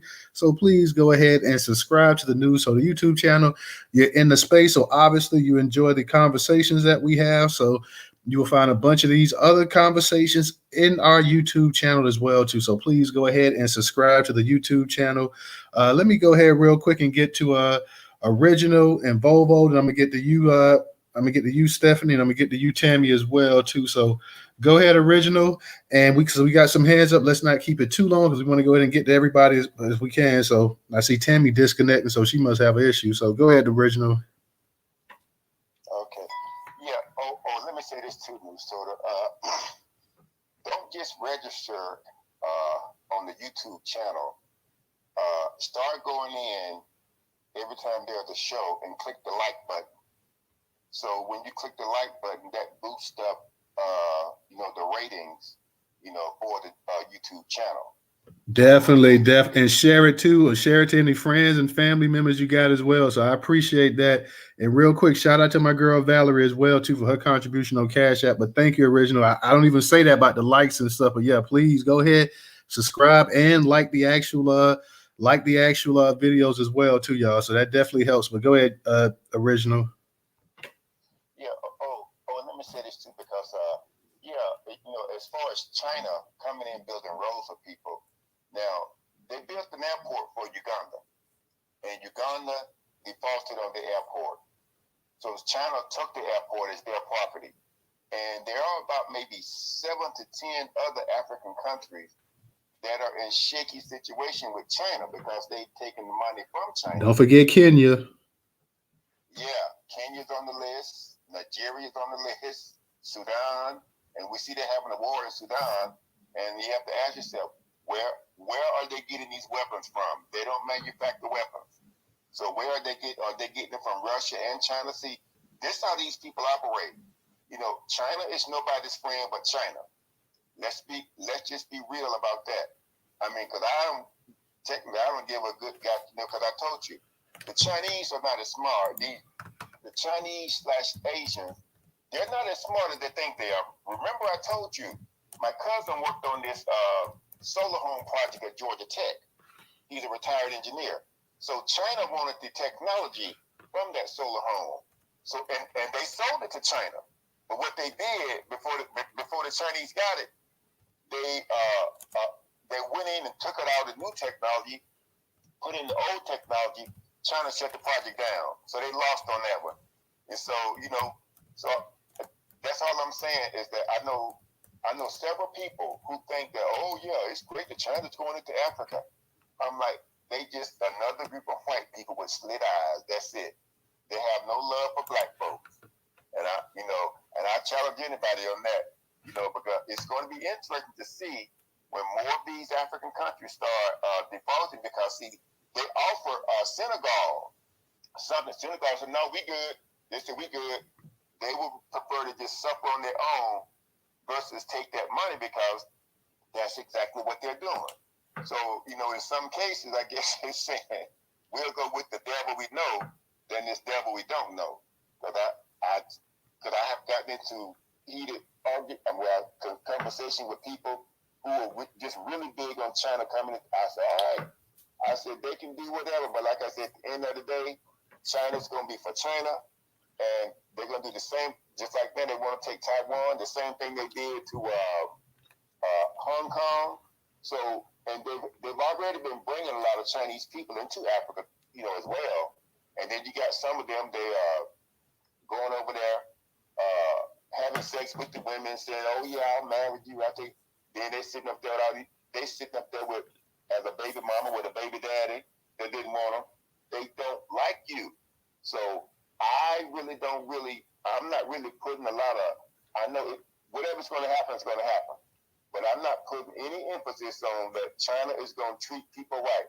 China has never treated folks right, and they never will. They just like white folks. And I'll land with that. All right, real quick, let me give a shout out to Mr. Engaging for his contribution on Cash App as well too. So shout out to Mr. Engaging and Valerie. Bobo, I see you came up here, so let me get to you, then we're gonna get to our new speakers. So go ahead, Bobo. After you, we're gonna go Stephanie, Tammy, and Mr. Engaging. So go ahead, Bobo. Damn, you done went low again, bro. Can you hear me now? I can hear you now. Yeah, I just want to say, this is not about like who likes who. This is about winning. They trying to win. China trying to win. They want the #1 spot, and they can get it. Like, that's all this is about. This not about somebody liking you. They don't like them Africans. They might not even like the Latinos, but they down there doing business with them. They trying to get them off the dollar and get them on the Chinese system. That's all this is about. That's it. That's all that this is about. It was something else I wanted to touch on. I lost my point, but yeah, that's That's all that. Oh no, I heard some people say, "Let the dollar crash." I don't know where y'all live, but I live in the United States of America, and that's not a good idea. That's gonna be kind of catastrophic for me. You know what I mean? Like I got a business. No, that's not a good idea at all. Yeah. I got my own business. I got a high paying job. I got 3 cars. I own a home. My whole everything I got is tied up in the dollar. I don't know where y'all get your money at. I don't know, but that's not a good idea. That's not a good thing. I don't know. Like I don't like somebody saying that. I don't know. You questionable. Let the dollar crash. Just let it crash. Just sit back. Like you rooting for the dollar to crash. That's not smart right there. That's just not smart. You know. If the dollar crash, what do you think is gonna happen to you? I'm an American. I'm invested in the dollar. I'm invested in this country. Everything. I don't know nobody in Africa. I can't run over there and be like, Cousin Matumbo, I'm about to move in. No, everything, all my cousins is here. So I just wanted to say that that's why I came back up. Like I heard a couple people say, well, it's a good thing that the dollar gonna crash. Like that is terrible for an American. I'll let my plane, brother. I appreciate you letting me speak. I'll say this. They were saying Real quick, Professor. Real quick. Let me say this right here. If the dollar does crash, in terms of reparations, do y'all honestly think reparations will come if the dollar just bottoms out? Do you think that they still? I've been saying that for a long time. You just listen, brother. You just now start saying that. I've been saying that. And they've been bashing me for that. I've been saying that for so long. I'm like, well, Volvo, I never said about wanting the dollar to crash, but I'm saying if it does, because I never said that before. Like, yeah, I want the dollar to crash, because I know if the dollar crashes, it's no way that you can do reparations. If the dollar was a plummet tomorrow and just tumble, well, how you gonna get reparations? So I mean, where's it gonna come from? I said that, bro. If the dollar crashed, they will give you $1 million. The $1 million won't mean nothing. You wouldn't even want the $1 million. You would be burning it to stay warm. I've been saying that. I've been coming in your space saying this, bro. They gave me hell. They trolled me out the room, all type of shit. I've been saying this. Nobody has said that they want the dollar to crash, but nobody said that. No, what I keep saying is that y'all late to the party. Y'all talking about reparations when these folks talking about the money ain't gonna be no good. And everybody trolled me for that. They bashed me and everything. But go ahead, brother. All right, let me go ahead real quick and get to and shout out, because we got a bunch of people. I ain't gonna say a bunch, but we got 3 people that went ahead and subscribed to the channel real quick. So shout out to those people that went ahead and subscribed. Thank you guys, I appreciate that. Let me go ahead and get to Stephanie. Then we'll get to Tammy, Mr. Engaging, Judge Sarah. I see you up here as well too, and then we'll get to you. Was Fred up? And Fred, we'll get to you as well too. So I'm gonna let the new speakers come in, and then Fred, I'll get to you after the new speakers. Go ahead, Stephanie. Salute to you, sir. Salute to the entire chat. I just want to say that the Chinese been planning this for years. This is their 150-year plan that they're utilizing, and they're currently using it on everybody, every country.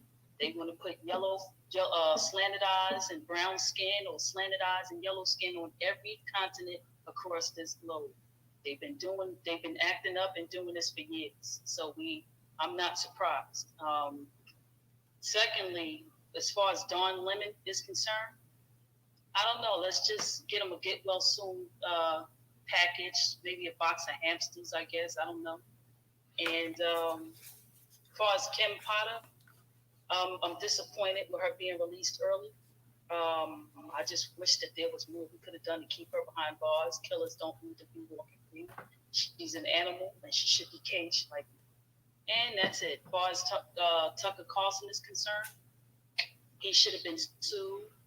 The family of the Buffalo victims, they should have gotten together and sued Fox News Corporation last year after the incident occurred, and his name was listed in the manifesto.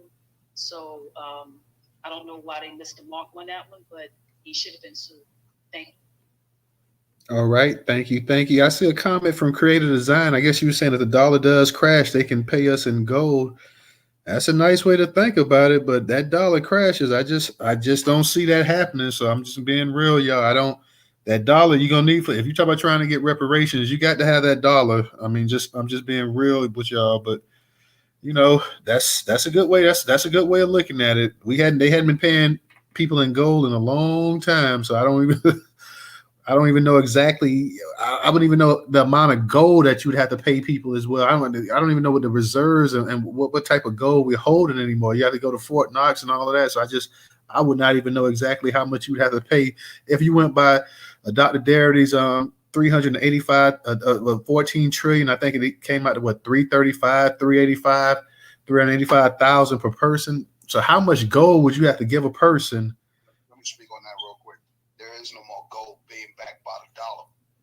I mean, the dollar is not backed by gold anymore. That's been over with. Yeah, we know that, but she's saying that instead of if the dollar went, basically what she's trying to say, I think, since okay, let's say the dollar flops and the dollar's no more, then you can pay us in gold. I'm like, well, you know how much if we went by the actual numbers that William Darity was talking about, 385,000 per person, whatever it is.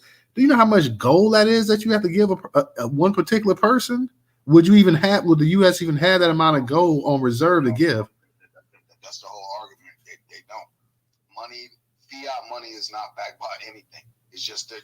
It's just fiat money. So if you pay attention to the certain infomercials that might be on TV that's ramping up a whole lot, because I follow the money, you notice how they got a lot of commercials out here now saying, hey, if hard times come all upon us, we in a recession, the one thing you can always count on is having gold on hand.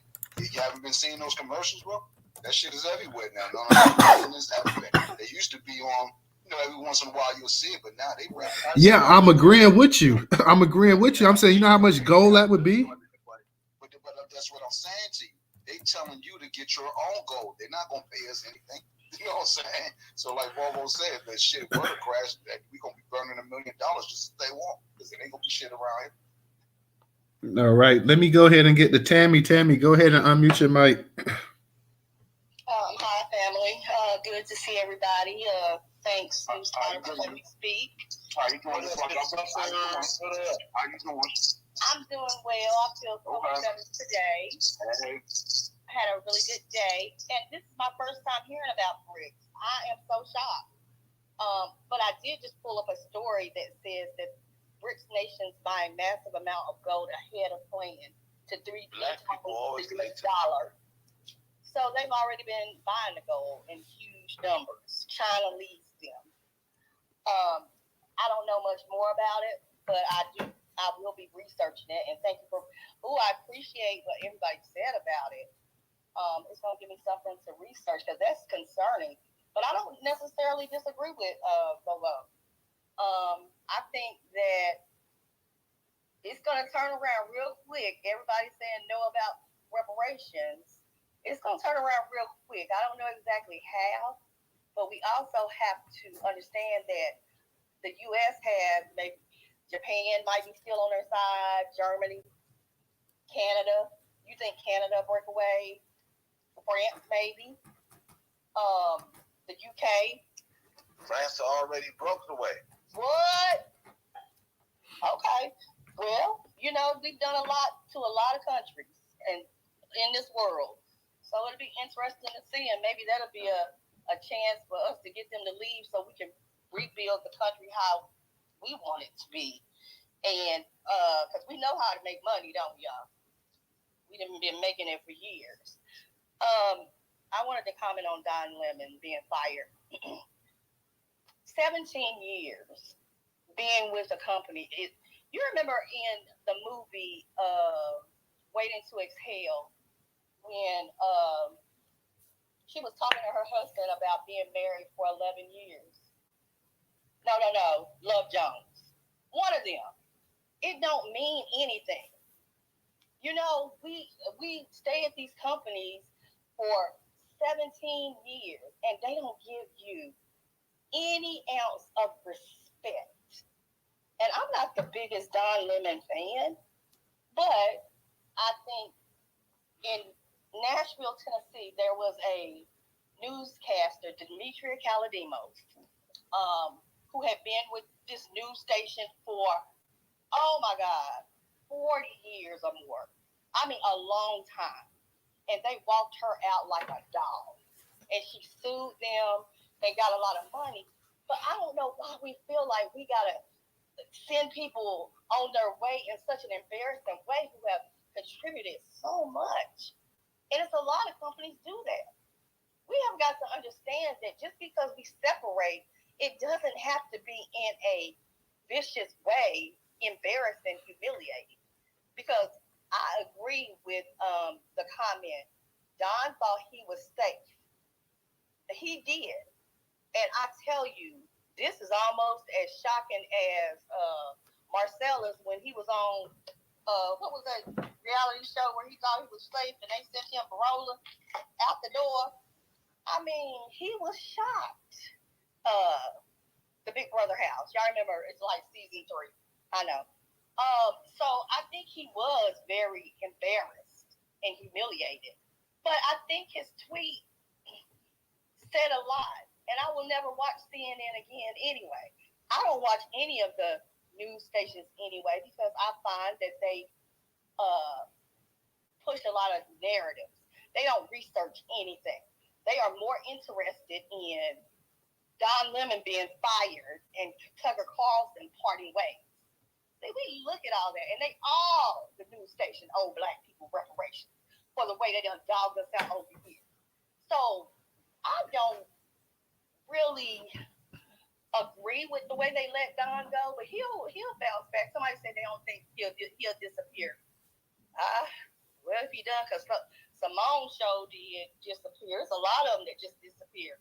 I can't wait for him to make a comeback because black people are the queens and kings of bounce back in this country. And that's all I'm gonna say about Tucker Carlson. He don't even, Tucker Carlson should have been released when he gave so much misinformation. But that's the whole Fox organization. That's just not him.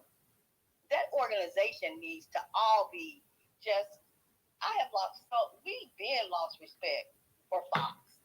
And they tried to save it and whatever. You can't. You got to get rid of the top. It's a leadership issue. It is a leadership issue. You can't get rid of, the personalities.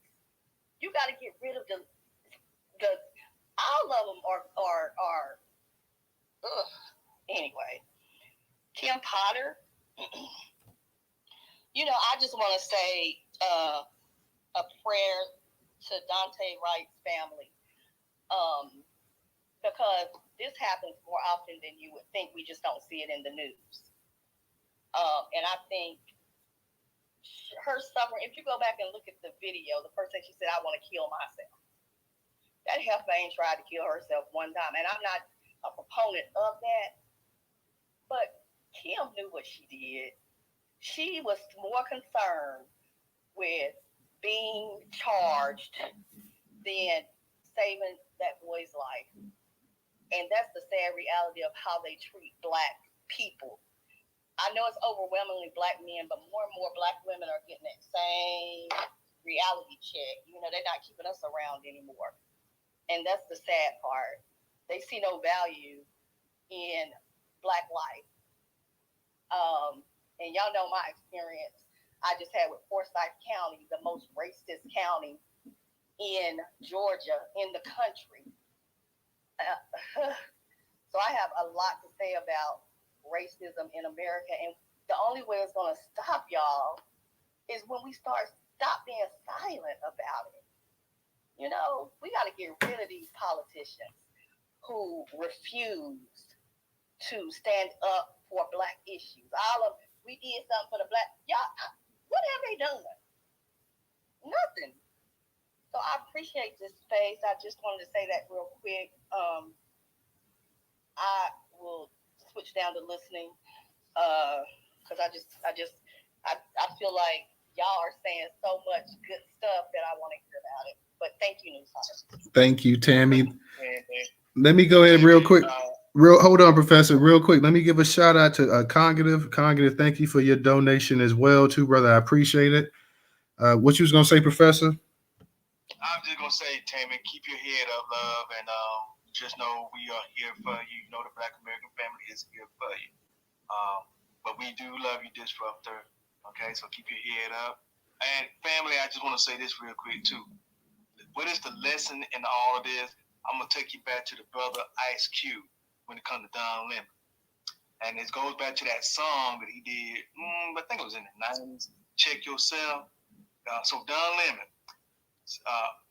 In other words, sucking on dick is bad for your health. Check yourself. All right, Professor. Let's keep it a little clean. Let's not put it out there like that. Yeah.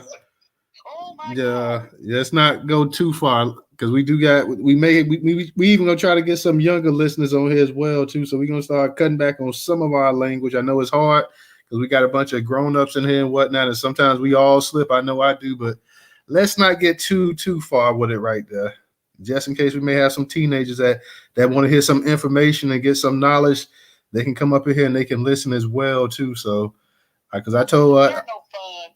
Yeah, but we the younger generation, they want to know what's going on as well too. So we got to go ahead and try to educate them as much as possible as well too. Can't come up here all the time because this is for grown-ups, but every so often we may have a space for some of our younger listeners and stuff that they may want to come up in here and get a little bit of knowledge as well too. So let's not get too much with it.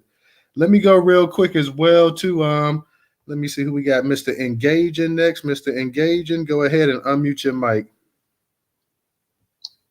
Hey, how's it going, fam? What's up? Not much, chilling. Clean as always, chilling. I'm gonna start off backwards. Tucker Carlson. Well, good for him. He should get sued along with getting fired. So I don't think he had a bad day. I think he got a golden parachute. So you know what? Whatever. KimPotter, she should be underneath the jail. No questions asked. Like, why is this lady out and about? Well, like, this woman's a monster and a risk to society. So, but that's like, I don't want to go too far to the left about that, but I'm not really pleased with that at all. Don Lemon, he got his wake-up call. He got his, his brother wake-up call. Just because you LGBTQ plus or whatever, don't mean that you're exempt from that wake-up call. So that's just my take up to Don Lemon. And BRICS. China been putting in that work for a minute in the philanthropy section. Like, we've been in the nonprofit world for a minute. I noticed that they've been very involved in the philanthropy, like Lions Clubs, Kiwanis, and Rotaries, and all that stuff. And they've been partner up with the Africans. Like, one thing that pissed me off personally, when I was trying to work with as a Lions Club member, I was reaching out to the African nations. Yo, they was straight up giving me the finger. I'm gonna keep it a bean with y'all. They were not trying to do no works with me. They were not trying to do no Pan-African type of civic projects. They were not trying to do anything that, like, I was trying to throw in a lot and say, like, yo, brothers, like, we all got an issue with diabetes. Let's all throw in a lot together on a global tip. They ain't trying to hear it from the Negro. I'm telling you right now, they're not trying to hear it. But they'll listen to that Chinese man. That's crazy. That's just enough. That's enough to say about their culture right there. So, like, I know who the real rulers of the world is, and we definitely ain't following after that. So that's just my little take on, like, the background of why China might have a strong ground game in Africa more than United States at this moment, is because their philanthropy game is a little bit more strong. And then on top of that, the way they do business a little bit, even though it's shady, but they're out here, quote, unquote, putting up institutions and stuff for them. Like, but little do they know, they're trying to race them out. So that's just my take on it. Thank you. Appreciate that, Mr. Engaging. We had Rera up here. She was up here a second ago, but she must have dropped down. And so, Rera, if you get a chance, I know Rella came up here, but she must have dropped down as well too. So let me go ahead and get to Judge Sarah. Judge Sarah, go ahead and unmute your mic. Hey, Newstoter, thank you for letting me speak. I want to primarily talk about Don Lemon. Okay, where I want to go with this. And let me go slow. And you know what, Newstoter, if you fall in the category in which I'm referring to, I would like to have a discussion with you because I want to discuss this with someone that feels this way. The issue that I've had when I come in this room, when I heard, what I hear people saying is Don Lemon got a wake-up call. Did Don Lemon forgot he was black? And I just cannot for the life of me understand that mindset. Do you actually think that at some level in this country that your skin automatically becomes invisible? Do you think these people who achieve these statuses and jobs are not reminded every day that they black people? Because if you think that, you're mistaken. They always remind you that you're black, especially when you're at that level. And so what I keep trying to figure out is why we're last and why we are a target. Okay? What I'm learning being in these spaces and listening, we are an easy target. When people want to come up, they smack the shit out of black people. John, whatever his name is, Saragamo, Fat Joe. Now this Indian motherfucker is nobody. He's no one. When you want to come up, all you do is smack a black person. You smack us, and we act a fool and act crazy, and then you're seen. Then you get a fucking name. We're an easy target. I want to talk about how he was fired. He was fired the way he was fired because he's a black man, because he's black. And I keep on saying this. They do it because they can. If they couldn't, they wouldn't. This man lost his job of 17 years for standing up for black, for demonstrating that we are still not equal. He loses his job and a room of black people are attacking him. And I'm saying, why are we last? Why are we always an easy target? Is it because of our blackness or is it because of our behavior and our lack of values? I'm sorry. They never let you forget you're black. So I don't understand the idea of, he forgot he was black. So what is the opposite? If you don't forget you're black, what do? Do you trucking jobs to white people? I don't understand that you forgot you're black. Because I'm going to tell you again, they never let you forget you're black. When Oprah went to buy a $25,000 bag, they didn't let her forget she's black. They never let you forget you're black. I'm going to land there. Damn, Judge. All right. You came here and just dropped the damn bomb on us. Damn, I love it. I want to rebut to that about why some people might wait, hold on 1 second. Hold on 1 second, Mr. Engaging, because we got Aunt Lai and she's been waiting for a minute. So let me get the Aunt Lai real quick. Aunt Lai, go ahead and unmute your mic. Peace, Black Power, and reparations to the room. I'm gonna just say this real quick. What's up with your voice? Oh no, I was just trying to change it. Oh, I was like, what's up with your voice? I'm like, what? They looking at me now. So they asked for a copy of my book in the case, and it's just tickled me to death. But I want to say in regards to the money thing, I don't want to say I don't care, but I don't care. As far as I'm concerned, that dollar could be worth 5 cents. I want every black person in this room to go apply for a $10,000 business loan tomorrow. Go ahead, go to Bank America, go to Wells Fargo, go to TD Bank, go to Chase. Go ahead and apply for a business loan. You're not going to get it. So my thing is, and this is what the enemy do well, they've been doing this in slavery days. You'll have a slave master have another issue, and you were a slave, and they working you to death, but you feel like you got to fight for master because somebody else going against master. Let them worry about their problems, because we ain't even getting the dollar. They don't even care about our reparations. As far as I'm concerned, that dollar could just, it don't even matter. And the only way, honestly, I feel like we're going to get reparations if the dollar go to hell. Because they don't care. They do everything in their power.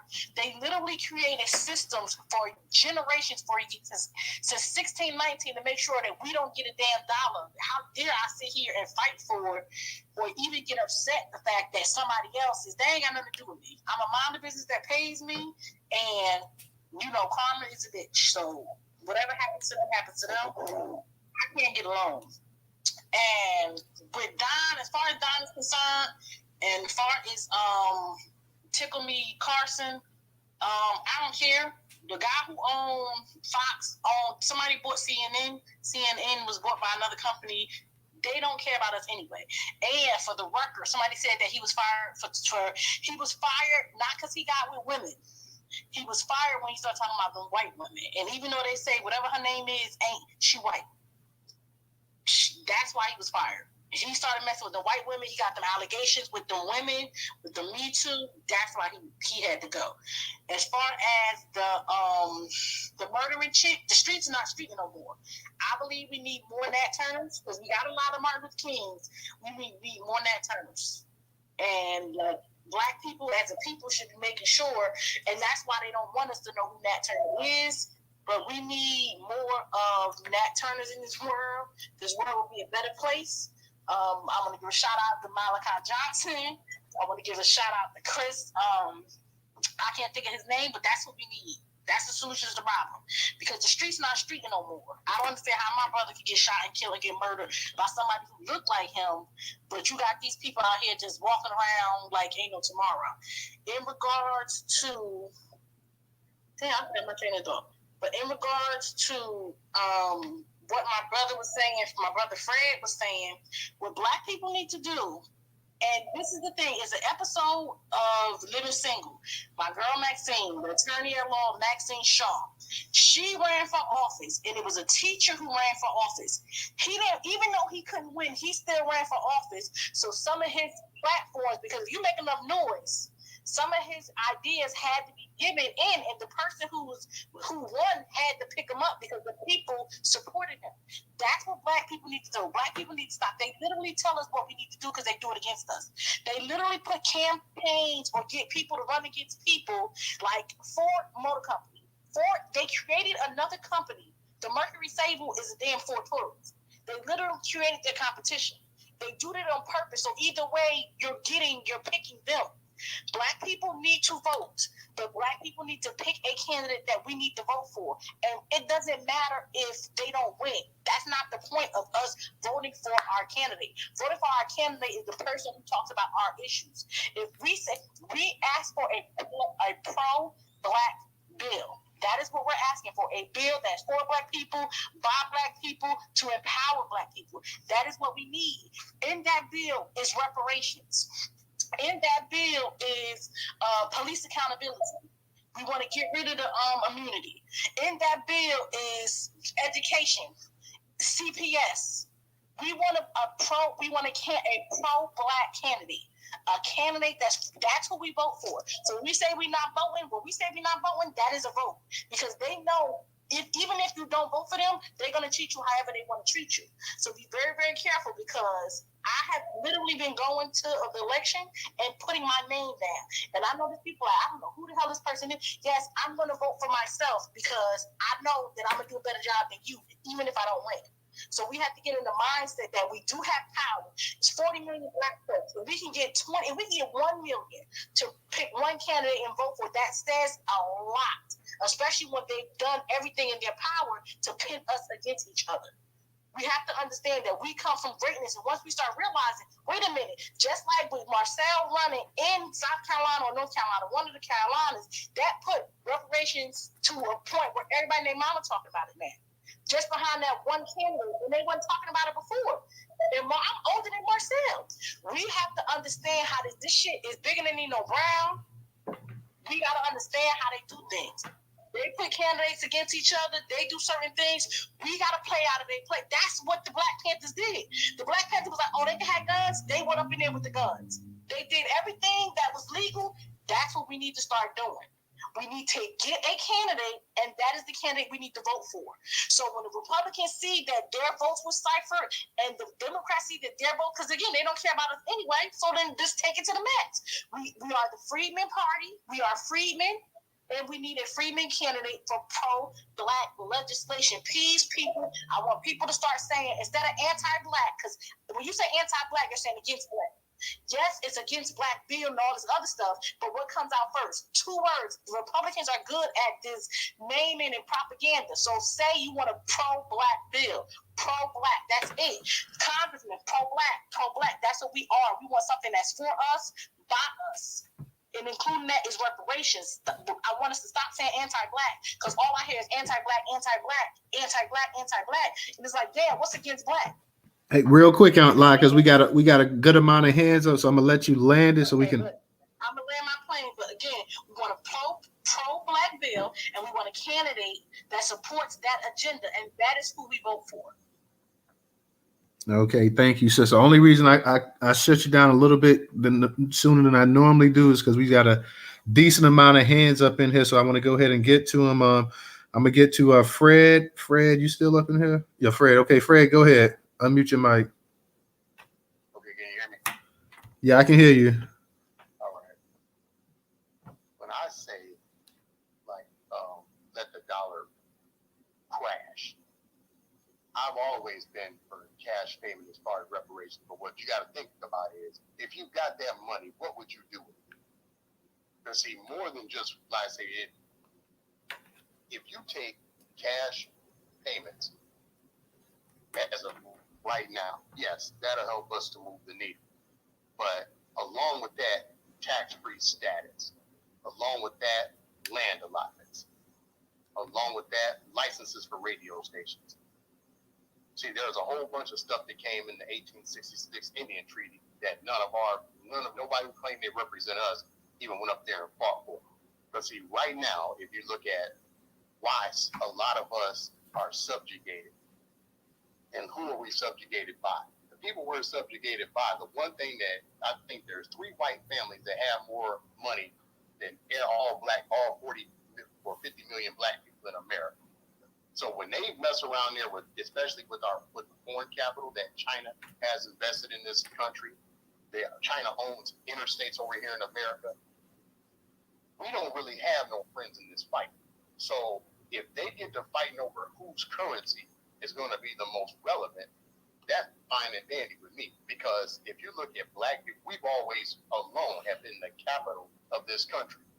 Eventually, they're going to understand they can't do business with us, and they're going to come to us on bended knee. If you look at our genius, the stuff that we contribute every day to the world, we don't have a history of being unjust. We don't have a history of depriving other groups of necessities. Basically, our rights, like it says in scripture, nobody is righteous, no, not one. But if you take a look at us, we're the only ones that haven't really done anything detrimental to any other group, but we've helped every group benefit off of us. Now I'm mute. All right, Fred. Thank you. Once again, guys, I'm trying to get some more people to go ahead and subscribe to that YouTube channel. I'm going to stay on that note throughout the night. The 5th one over to the left-hand side is a YouTube channel. Please go ahead. When I said it before, I was able to get 3 people. Let's see if we can get 2-3 other people to go ahead before this space closes tonight and go ahead and subscribe to the actual YouTube channel. Trying to get those subscriptions up. So please, if you're already not subscribed to the YouTube channel and you are a follower Newstoter here on Twitter, please go ahead. It only makes sense to go ahead and subscribe to the YouTube channel as well to help us grow, help us get large as well. Also, if you can, support us on Cash App, $Newstoter, $Newstoter. Newstoter is the largest Black-owned, Black American-owned news media curation platform today in America. Once again, that is $Newstoter, $Newstoter. We are the largest Black-owned, Black American-owned news media curation platform today in America. If you do not have a Cash App, the Venmo and PayPal is up in the Jumbotron as well. Let me go ahead real quick and get to Let me get to some of our new speakers, and we're gonna get to some of our older ones too. Let me go ahead and get the. Yeah. Can't come up with something, man. I don't know what's going on. What happened?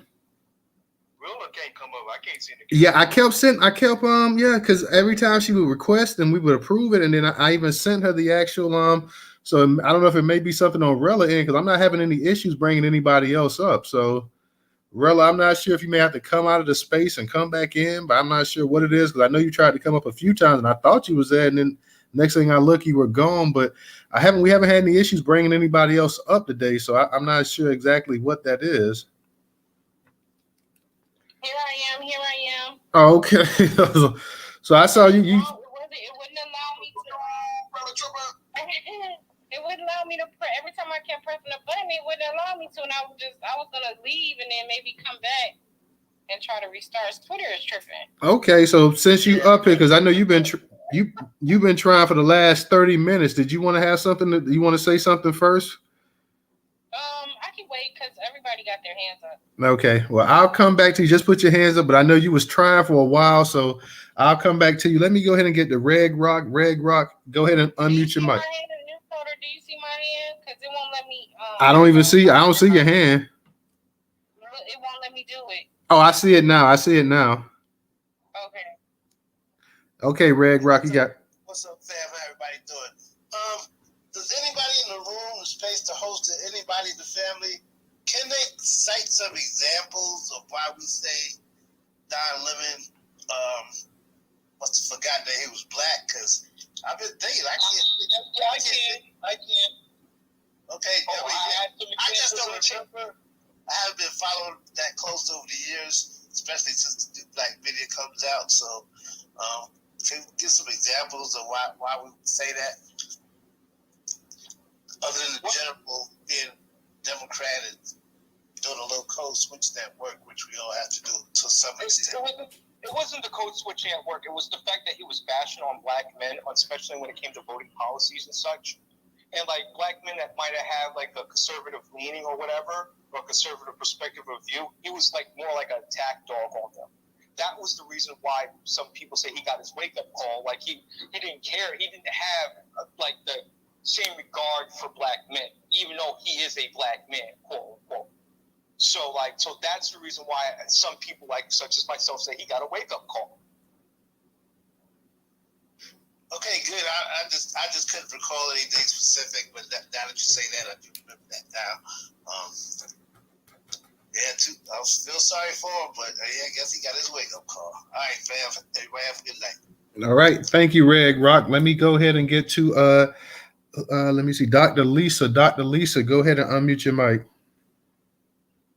Good evening, everybody. Can you hear me? Yes, I can hear you. Okay, great. Yeah, I was up here. I wanted to say something about the dominant situation. My sentiments are along the lines of what Jared's talked about. I was extremely annoyed at how CNN responded to him on that. The man who was challenging him was factually incorrect. He was blatantly lying about the role of the NRA. We know now that there have been several black men who have had guns and legally in possession of them, but the NRA would come to their defense. We also know that following the Civil War, that blacks were not armed when the Union Army left the South in the Great Compromise with Rutherford B. Hayes, and they were left unprotected. So his argument that there was some kind of NRA support for black civil rights was so highly inappropriate, and I understood how Don was offended by that. And I think, too, that we are on a slippery slope when we don't support journalists who try to do advocacy on our behalf. And that's how I interpreted what Don did and his pushback to that man. He's talking about we did this in the Civil War, and his people wasn't even here during the Civil War. So it's a good chance that Don's family was here, and so I just found that very, annoying. And I don't really follow him that much, and I think that most of the corporate news is pretty propagandist anyway. But in this instance, I'm standing with Don because I thought that his job should not have been jeopardized when he did his job and challenged someone who was actually anyway. I'm also, tickled when I remember how he challenged April Ryan, because we are all engaged in this delineation by the OMB.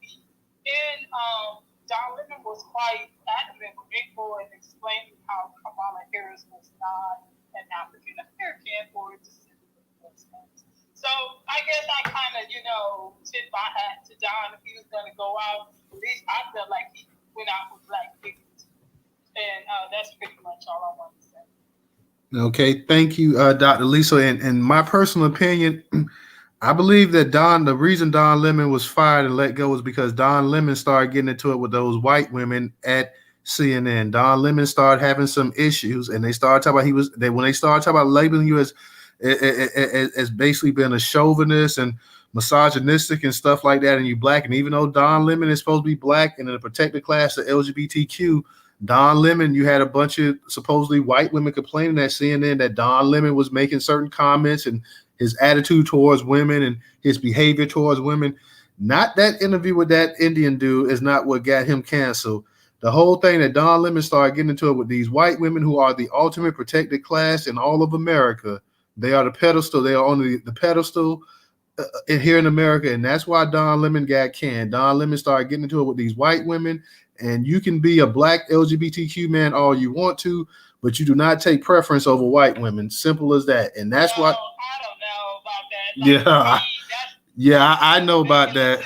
Well, you know the rumors that people have said, unless a lawsuit or something like that is filed, I'm not willing to go with that. Well, I mean, they've been coming out. They've been coming out. Yeah. They've been coming out with this stuff talking about Don Lemon and stuff. Don Lemon had to apologize and all of that. So yeah, They could have been fired him. He explicitly got an unceremonious dismissal. Well, how long did Don Lemon last after all of those allegations started coming out? Well, he lasted. That's the point. But he did not after he had that. I think that was a fuel to the fire to get him kicked out. I don't think simply because he had a disagreement with an Indian candidate is why he got fired. Well, I guess it's everybody's opinion. Yeah. I guess we just agree to disagree on it. The last thing I wanted to say is that, like, when I was growing up, black organizations would have come up and stood up for him. And because to me, it's a discrimination suit for them to fire him like that.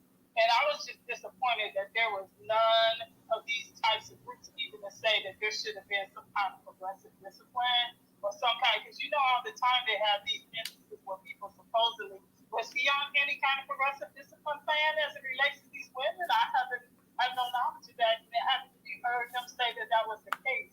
So I think we just need to be careful when people just can take our jobs like that, and we just laugh to say it was a wake-up call, because next time we can. Alrighty. Well, let's be for real. They take black people jobs every day too. So I mean, we gotta be honest about that. And like I say, the heat started coming on him when these women started talking about the comments he was making and his behavior and his attitude towards them and this and that. That's when he started catching this heat over the past couple of months, is when all of this stuff started talking about. So you had who was a Variety of Vanity Fair. One of those magazines was the ones actually talking about the actual women that worked with him and this and that and stuff like that. So we don't know. We weren't there. We can't say how real it is or whatever, but they've been in the background, kind of plotting or whatever about Don getting him out of there. So they used whatever they could and they got him out there. Now he just got fired today. So I don't know how many advocacy groups would just pop up right out of the blue. But who knows? He may have some people that may come to his rescue and may stand up and say, you know what, we don't like the way he was fired or whatever. But at the same time, you got Tucker Carlson got the boot today too, and Tucker Carlson has got an even larger platform than Don Lemon. So I mean, if Fox News can get rid of Tucker Carlson, then CNN could get rid of Don Lemon. And it's not like CNN and MSNBC haven't got rid of black journalists and black reporters and analysts over the years for like little or nothing. So unfortunately, that's how it is. Tucker Carlson's departure is more of them having the agency. They fired Don, and they made that distinction very good. Well, they said they parted ways. They said they parted ways with Tucker Carlson, so that could be a nice way of dressing that up as well. Too, Rupert Murdoch. They said Rupert Murdoch made that decision. Just to be known that Rupert Murdoch is the one who runs Fox. They say Rupert Murdoch had, when that big lawsuit came through for almost $700 and some odd $1 million. You know, it wasn't long before Tucker got the boot as well too. And Rupert Murdoch, the head man in charge, came down there, and from what people are saying, he has something to do with this. So, you know, I don't know if he said, hey, you know, it's Newstoter. What's up? I got a quick for you, Newstoter. Hold on, sister, just for 1 second, Newstoter. I just want to get your thought on this question. I wonder if Don Lemon is got any protection from the white man that he's married to, as he cape for him as he's going through all of this. See, that's what I would like to know. That white man that he called himself made up with, is he gonna be out there being super evil? Well, I guess we'll see. I guess we'll find out shortly. We'll see. These are the headlines. Don Lemon is out at CNN after Nikki Haley comment. Don Lemon fired from CNN 2 months after Nikki Haley comment. Don Lemon fired from CNN. I mean, that's what I'm saying. Right. Nikki Haley and they trying to leave a paper trail saying that with other employees, female employees and stuff too. That's what they're trying to paint it as. As soon as he made that comment about Nikki Haley, and we got to realize it's a competition, okay? All of those newscasters are competing for top spots.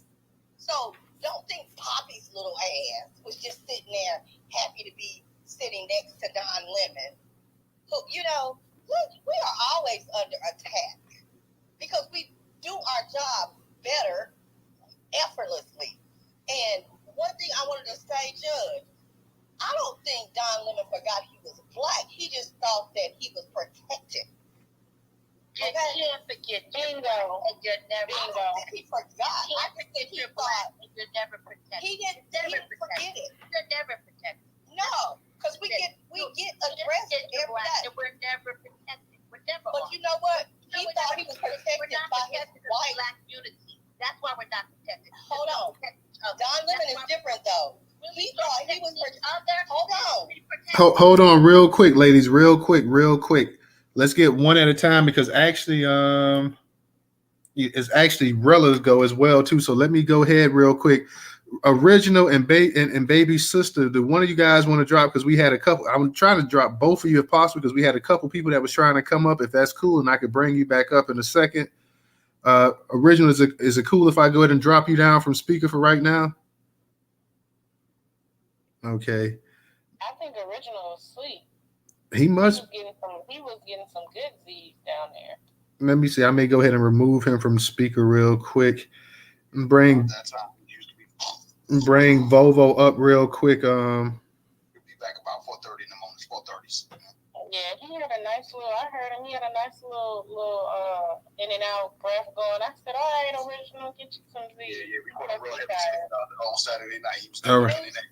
So let me just say one thing, and I can drop down too. I'm not disagreeing with you, Judge. I'm agreeing with you.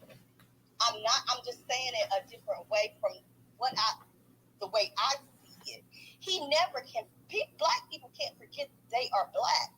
However, they forget that when you're rich, when you're gay, you're part of clubs that you think protect you. Now, whether you use the word protect or something else to describe it, you don't think you own the chopping block ever. I think you're mistaken, Tammy, and you're speaking about something. I don't know. This is my thing. How do you say that if you're not in that position? This is what upsets me and hurts me deeply. They never let you forget. At that level, they do microaggressions. They never let you forget. Oh, but Judge, we forget though. Oh, but Judge, we forget though. Can I just respond to Mr. Engagement what he said about how we forgot? Hold on, real quick, y'all, because we got some hands up. Let me go ahead and get to Rella, and then I'll come back because Rella's waiting. Let me go ahead and get to her, and then we'll come back to everybody with their hands up. I promise. Go ahead, Rella, and unmute your mic. Thanks, Newstoter. Hey, DJ, Professor, and everybody in the room. I just wanted to just add on, it is unfortunate that Don Lemon got fired because I think him and Dan Jones, I believe they might be the last of the two black men or black people, black Americans, I think, on CNN. They might have a couple of more, but at the end of the day, his comment after the Nikki Haley comment about her cosplaying about being white and what he said about her pretty much using that to her advantage, and she was Indian. I think that it was an icing on the cake with the guy that was sitting across to him, Vanjie or whatever his name is, Vivek or whatever his name, however you say his name, he was challenging Don Lemon. Vivek, yes. He was challenging Don Lemon, and Don Lemon pretty much he stepped up to him. You notice his co-anchor didn't say anything. She didn't even try to correct him either. She didn't try to correct the Indian guy, and she allowed him to even go in even further to say that we should be able to have a conversation as I disregard you, like without even regarding him as a black man. He said that on live. He said that, and I mentioned that in another space. And so if you take that with what Nikki Haley has done, when people were asking her about her background while she was under the last administration, serving as the ambassador to the UN for the United States, they cosplay white people all day long. She took all this time to come out and say that who she was and where she was from, and she hid that shit as if like it was some secret. So for her, the use of white women to use their ability to use the protection class, he probably had some stuff going on behind the scenes at work. He probably was on some performance plan at work, and when he lashed out not lashed out, but as the NRA in that video that's running around the internet, they put it as he was unhinged. So no one cared. They didn't care that he was a gay man. They cared the fact that he was a black man, and he was standing up for himself to Indians and to people who cosplay as white folks. And they abused that, and they used that. Honestly, I know I don't care as much because he has said some things that I didn't agree with over the years, but at the same time, CNN already knew what they were doing. He's not the first black man that they've gone after. He ain't even the first black American they've gone after and they've gotten rid of, who actually stood up against misinformation and people talking crazy to them. That's why Angela Rye ain't there. That's why Roland Martin ain't there. That's why none of the other people are there. The only person you'll see now is Van Jones, tap dancing and trying to keep his job. And the one thing, and you permit was in my space earlier, he said they pretty much pride themselves, and this is the society as a whole, every job. I don't even care if you're Don Lemon. If you stand up for misinformation, people will see you as aggressive. They will start to label you. Next thing you know, they're afraid. All these other things. You become this big badass predator because you have knowledge and you speaking truth. So all I'm saying is, if we're going to be this big badass predator anyway, we might as well go ahead and give them what they want, because that is how they're going to treat us anyway. And I'm so tired of people tap dancing. That's why the people who are on this GOP platform, the Democrat platform, even the Independence platform, if you are not speaking policy over party, and you are not about the 5 pillars of reparation, 5 pillars of repair, and you are not talking about how we actually get to a point where we can protect ourselves, as Ms. Tammy was saying, then you are not about us.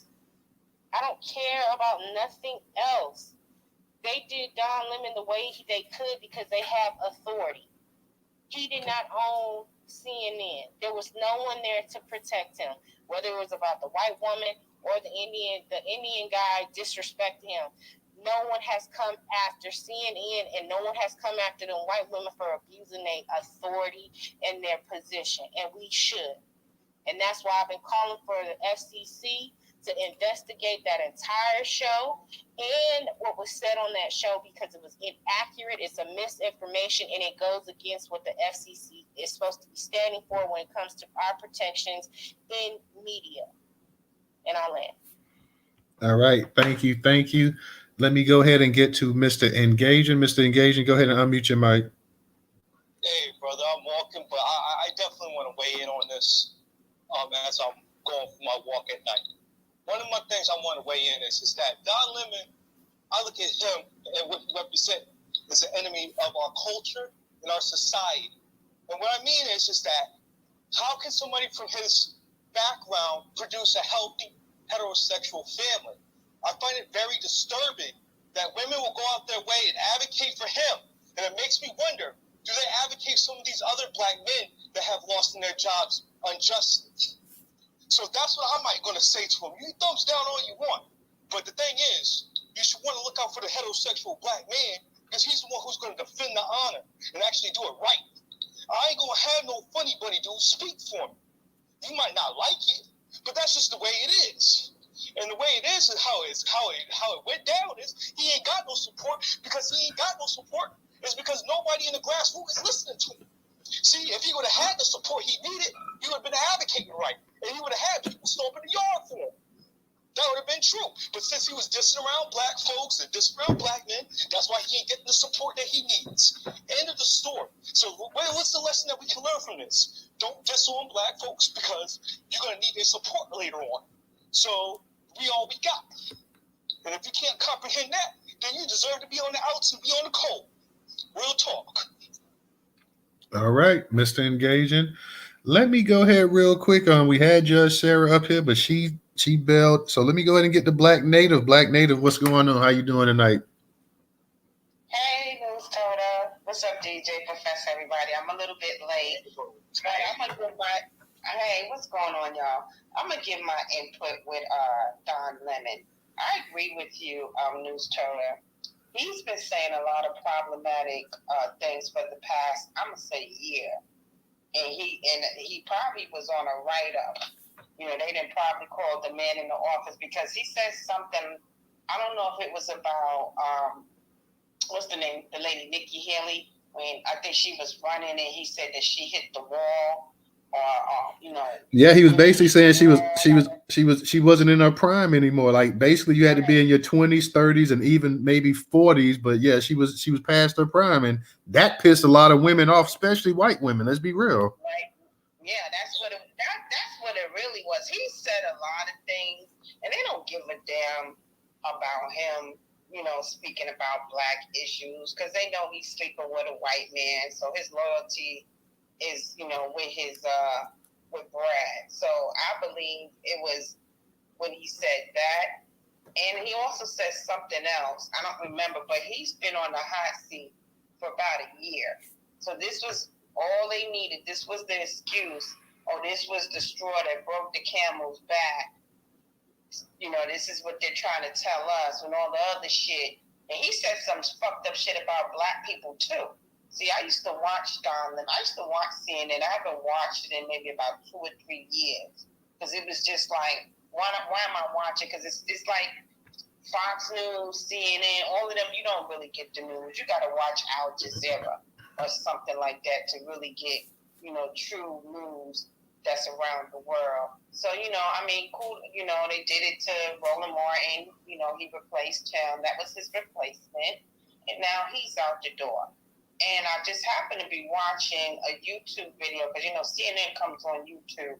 And it was a black guy. He looks similar to Don Lemon. So let's see if that's going to be his new replacement. But he has Brad. Brad will pick him up. They can go on their little cruise. He's rich. He'll be okay. He might get, he might start his own YouTube channel or his own podcast, like Roland Martin did, But another thing, like, it's really interesting that, the LGBTQ hasn't come up and, defended this man. He got fired, yesterday?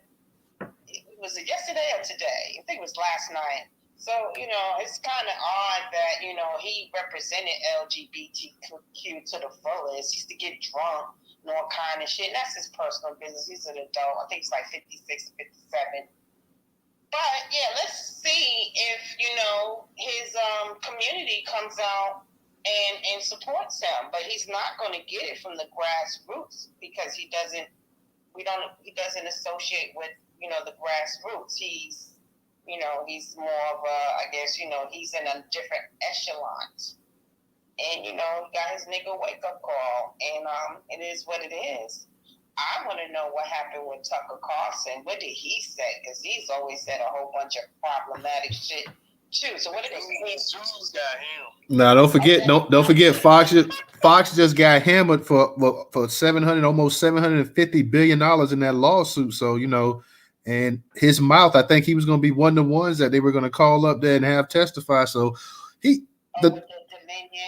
so the fact that Tucker Carlson is their most popular host or whatever, and he says crazy stuff all the time. It had to be a reason that they got rid of him. It had to be something. So what is it? Are they all cleaning house? Is this what it is? Hey, they probably say, hey, yo, we're gonna fire, Don Lemon. And they was like, okay, yo, we're gonna fire Tucker Carlson so it won't look like it's racist. So we'll balance that shit out. Well, I don't know, because I don't think Sean Hannity going anywhere anytime soon, is he? I doubt it. They gotta keep one or two racists up there. They gotta keep that propaganda going. But I mean, what's really the difference? Sean Hannity definitely ain't no Tucker Carlson. I'm saying Tucker way harder. But what is the difference between CNN and Fox? Like, they try to act like they're, rivals, but they're all the same. It's all the same entity. And I'm going to sound like Donald Trump, fake news. You know what I'm saying? So, only thing I could say is to Don Lemon, him and Brad, they can go on a cruise together and, he can live out his dream and, really just come all out and just be flaming and, live his life. But this is not the end of Don Lemon. I guarantee you. We're going to see him on a podcast on YouTube, or he might even try to start his own little thing like Mark Lamont Hill. You know what I'm saying? Remember that he was up there too. Mark Lamont Hill. It was a whole bunch of black people up on CNN. Remember the other Uncle Tom dude? What was his name? What was this guy name? I couldn't stand his ass. Bill O'Reilly? No, it was a black dude on CNN. And he always had something negative to say about other black people. And I remember it was too, because he was a Republican strategist. Yes. What happened with that guy? They got rid of him too. Yeah, they got rid of him. Mark Lamont Hill. It was Don Lemon. It was the linebacker Simone Sanders. It was that guy. Armstrong, no, not was it Armstrong? No, Armstrong. This was a young guy. This was Armstrong Williams was the dark man with the broad head. This guy used to be a straight cool, and he used to be up there on CNN. I haven't seen him. I know you talking about the skinny guy. Skinny dude, yeah. With the hairline put all the way down, and he wears a bow tie. And he from the Nation of Islam. No disrespect to those brothers and sisters out there. But he wears a bow tie. They done ran through the gamut of black people. It's about time we start our own shit. I mean, our own, and it has to start. It has to start from the grassroots, and we get our own network, or work with a network, or have our own shit. It's about time, because ain't nobody going to tell the news about us but us, and be real with it. And I'll land my plane on that. All right, His name is Paris. Yes, that counts. That counts. There you go. Wasn't he Donald Trump all the way? Like literally anything? Donald Trump all the way. All right. Appreciate. And if any black person argued against him, he would be quick to want to call him out and say that they you all on the Democratic plantation and all that stuff. Yeah, they got rid of his coon ass too. So, like I said, you know, once they finish with their tools, they throw it back in the toolbox and close. So we'll see what happens on that, though. All right. Thank you, Black Native. We're not going to be in the space too much longer, y'all. We're not going to be in here too much longer. I'm going to get to Volvo and Fred. Anybody else that wants to speak, we're going to keep the comments to we're going to keep the actual speaking about 2 minutes. 2-3 minutes, because we're going to be closing out soon as well too. So let me also give a shout out to everybody tonight that went ahead and subscribed to the YouTube channel. Let's say we can get a couple more subscriptions before the channel the actual space goes out, because we're not going to be in here too much longer, guys. So up in the jumbotron, like the fifth to the left, I believe it is. Yeah, the fifth to the left is the actual YouTube channel. So let's see if we can get a couple more before the actual space closes out tonight. We're going to do our final speakers. We're going to do Volvo, Fred, and Mr. Engaging. So please, yeah, if you can, go ahead and subscribe to that YouTube channel. Also, if you can, support us on Cash App, $Newstoter, $Newstoter. And just for everybody to know, all of the actual topics in tonight's space actually did come from Newstoter, as 90% of them normally come from the actual website as well, too. So when we say the largest Black-owned news curation platform, a lot of these spaces, we just taking the actual talking points right off the actual website and actually holding these spaces on it. So let me just put that out there just for everybody who don't know. Yeah, all of this stuff. That's why I put the actual articles in the jumbotron. You can click through them and go to Newstoter and read the entirety article on the website. Definitely, if you have a pop-up blocker, some pop-up blockers may stop you from actually going to the actual site to read the actual article in entirety. So you would have to disable your pop-up blockers. Most people don't have to do that, but in case you do, it won't let you click the read through to go out to read more. Then that's what you would have to do. But yes, our topic points, our talking points, the actual focus of these actual conversations come from the actual website itself. So let me go ahead and kick it to Volvo. Volvo, go ahead and unmute your mic.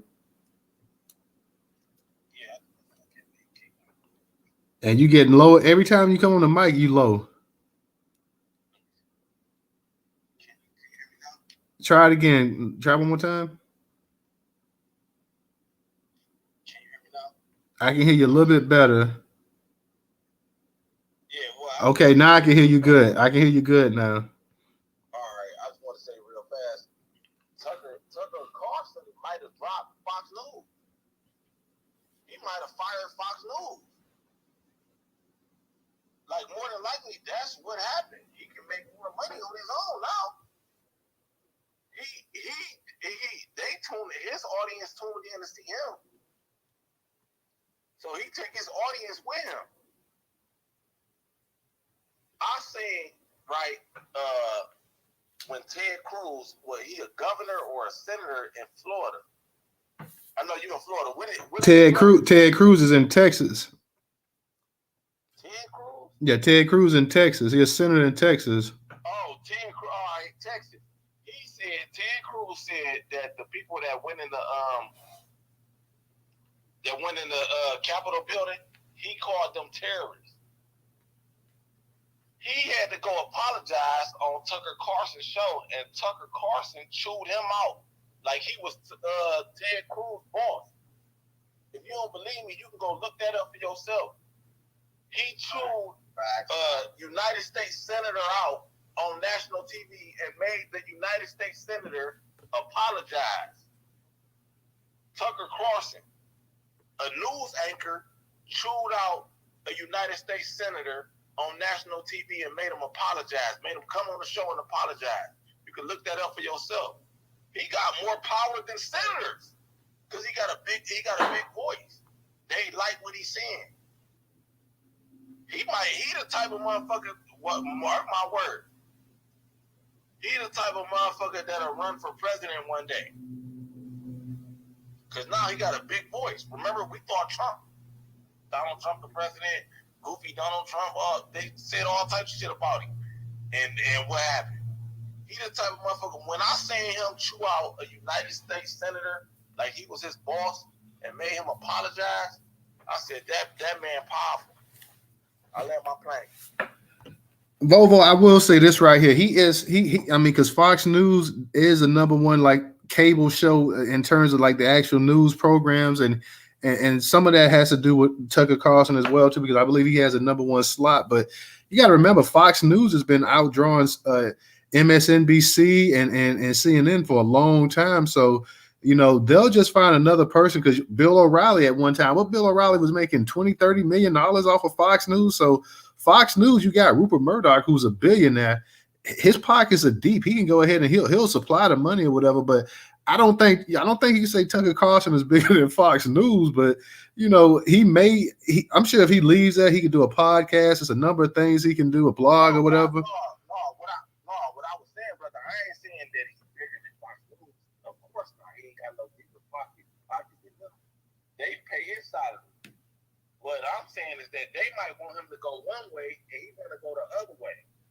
And he's saying, I ain't going your way. I'm gonna take my audience with me. Now that's possible. That's possible. I mean, that's possible. I mean, he's already, I don't know how much more right wing he can go. I mean, that's possible, I guess. You gotta think of it like this. You don't care your favorite, let's say Lil Wayne. It don't matter what record label Lil Wayne on, he's still the talent. He still got to rap. He's still rapping on the beats. Tucker Carlson is the talent. He doing shit that we should have been doing. We should have been taking our talents elsewhere. We should have been taking our talents to South Beach. He's taking his talents. They want him. They want Tucker Carlson.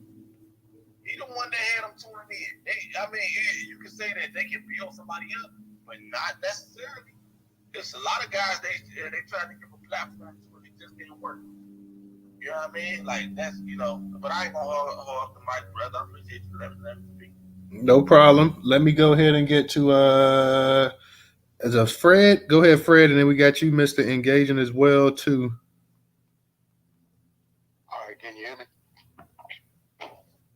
Yeah, we can hear you. We can hear you. Okay. Yeah, like the first thing I was gonna say is like as far as John Lemon. Hold on, let me say this real quick. Hold on real quick, Fred. Hold on real quick, Fred, not to mute you.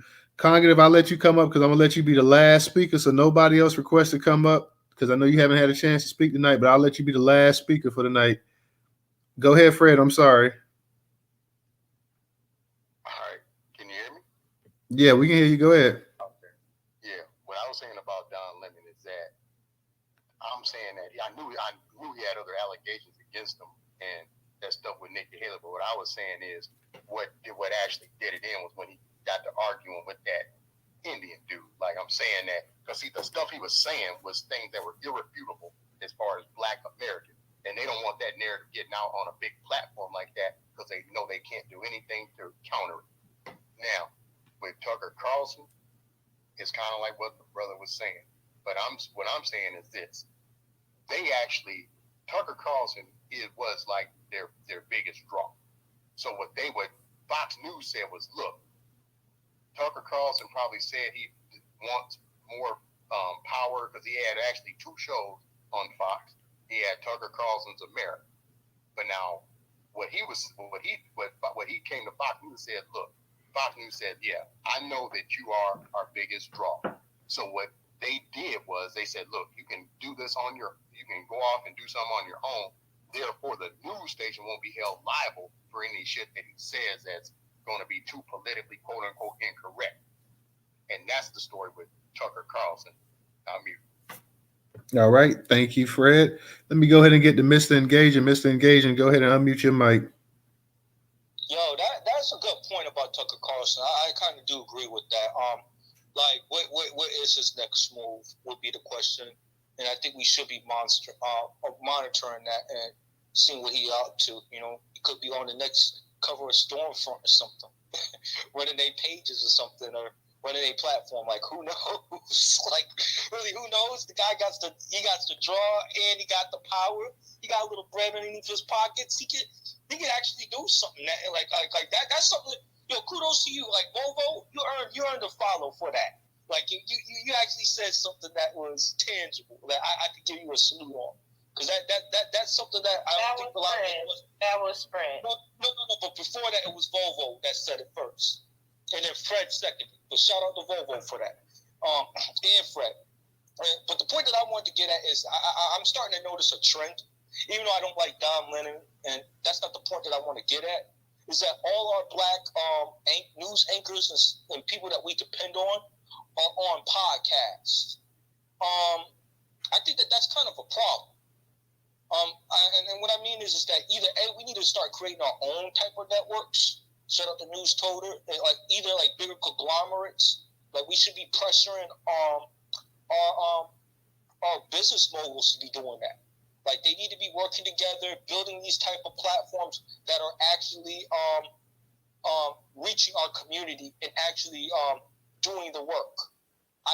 They need to be institution building. So like that's what I have to say. I just find it sad that another black anchor is being reduced to a podcast because again they're not tapped into the grassroots. They're not tapped into the black community. They want to dictate the terms of the black community, and that's the reason why they're probably out of a job because Don Lemon probably doesn't have a base anymore.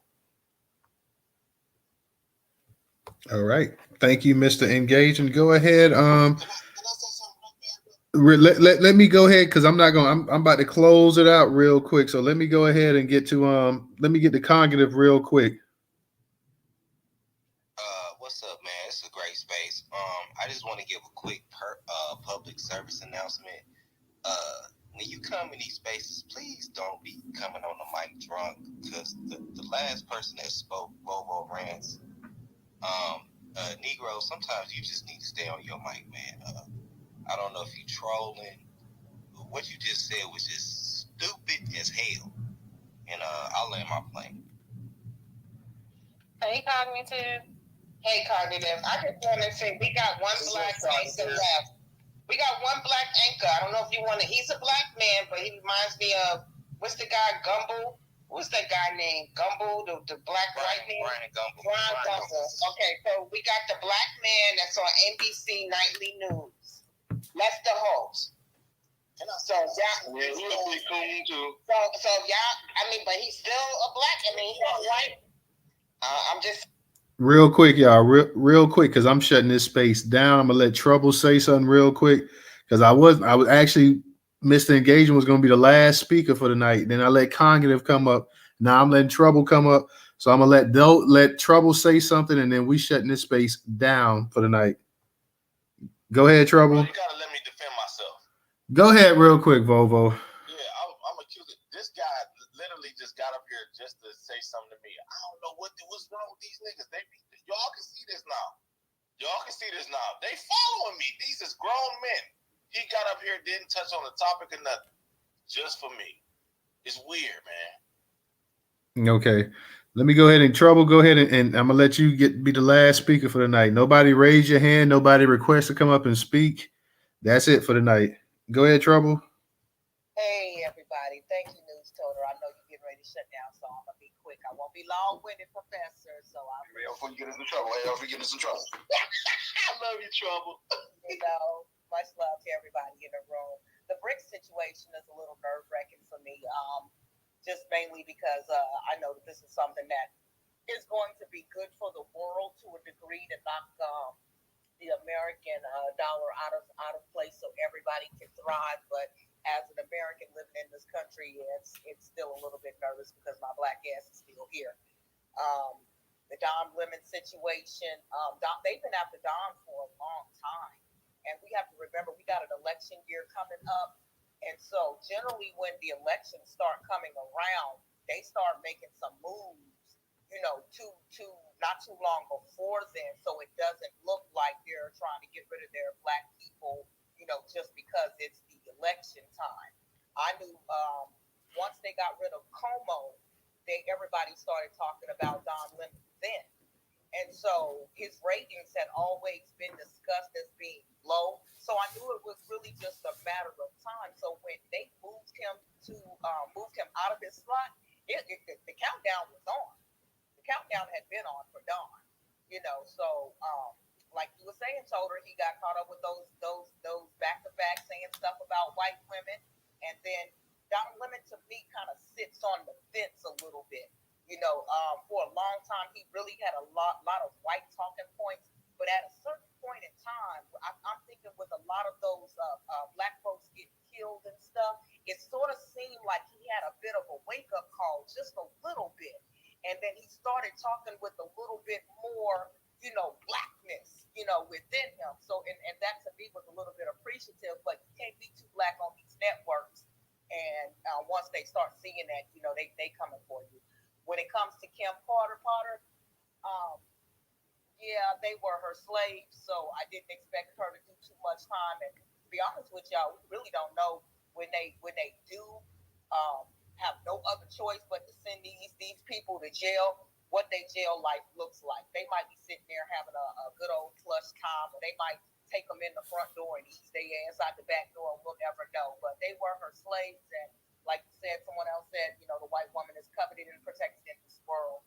Tucker Carlson was a liability to Fox News because Tucker Carlson was one of the was what Dominion was really going to use to hammer their ass because of those text messages. Those text messages that Tucker had was the nail in the goddamn coffin for Fox News, because he was literally on there saying how he didn't believe that there was any voter fraud, and how, he was talking shit about Trump. He was talking shit about Trump's lawyer. He was just on there saying some shit. So, yeah, Fox was going to get rid of him because he was a liability, and he cost them damn nearly $1 billion. And they still got lawsuits coming from other sources that had, the thingamabobbers. So that's all I wanted to say. But I appreciate you, Newstoter. Thank you, brother. Y'all have a good night. All right. Thank you, Sister Trouble. Good to hear from you. Real quick, we're going to get ready to wrap it up. But before I do that, I got to give a shout out to my girl, Rerod. Rerod, thank you for your contribution on Cash App too, sister. So definitely appreciate that. Professor DJ, y'all want to say something real quick before we get ready to close this out? Well, let me close it out like this, family. It's been a great space. A lot of interesting point of views. We can talk about Don Lemon for days, but Don Lemon, he's gonna be okay, y'all. He's got money. He got his superhero brand that'll cape for him and all that stuff. So, Black family, main thing we gotta focus on is ourselves and moving this grassroots level along and making sure that our brother Newstoter is continuing to get money from us so we can continue to build this platform up. By the way, DJ, what about another space, man? You got anything to say about that? Yeah, already started. That's what I'm talking about. There it is. So I guess that's pretty much DJ Luz saying for the night right there. Hey, space, y'all already know, late night space coming with DJ. So all the people come through that can come through. Come over to this space, bro. Come over here. Don't fall asleep, Naka. Who you told to come over there? Volvo. Oh, is Volvo still in the space? He may be gone. I don't know. He probably went to sleep. Oh yeah, Volvo he drive them trucks in the morning, so he probably got to get up early. But that's what's up, then, y'all. Appreciate everybody coming out. This was another great space. Yesterday was a good space as well, too. So we'll definitely be back tomorrow night, 8 p.m. Eastern Standard Time. Y'all know the usual time. So for those that can make it in, please come on through. If you can't make it in, we're going to record the space, so you can always listen to the recording either on Twitter or you can go to YouTube as well. For those who have not subscribed to the YouTube channel, I'm going to say it again. Go ahead and subscribe to the YouTube channel, y'all. Go ahead and subscribe to that YouTube channel. Share it with your friends and your family. If you got people that's online that like to listen to the news and conversations, let them know about the Twitter space. Let them know about the YouTube channel as well, too, guys. Once again, subscribe to it. If you guys are already, and I know y'all following us on Twitter, make sure you click the notifications just so you can stay up to date on the current news coming through daily. I'm going to put out 35, 40 tweets with actual content or whatever. And most of the time, the actual Twitter space is going to be something from the actual content that I'm tweeting out as well, too. So definitely, everybody asks me, what's going to be the Twitter space? Sometimes they pre-plan. A lot of times it's just, hey, what's in the news cycle, what I can find on the site, what I think might be interesting and relevant to what's ever going on today. So, guys, make sure you follow. Click the notification on both YouTube and Twitter to stay up to date as well, too. Support us on Cash App for those who are able to. For those who can't, we understand. But if you can, $sign Newstoter, $sign Newstoter. Once again, guys, thank you for a great space. DJ finna start it up, so y'all check him out over there as well, too. We'll see you tomorrow night, 8 p.m. Eastern Standard Time. Peace and thank you.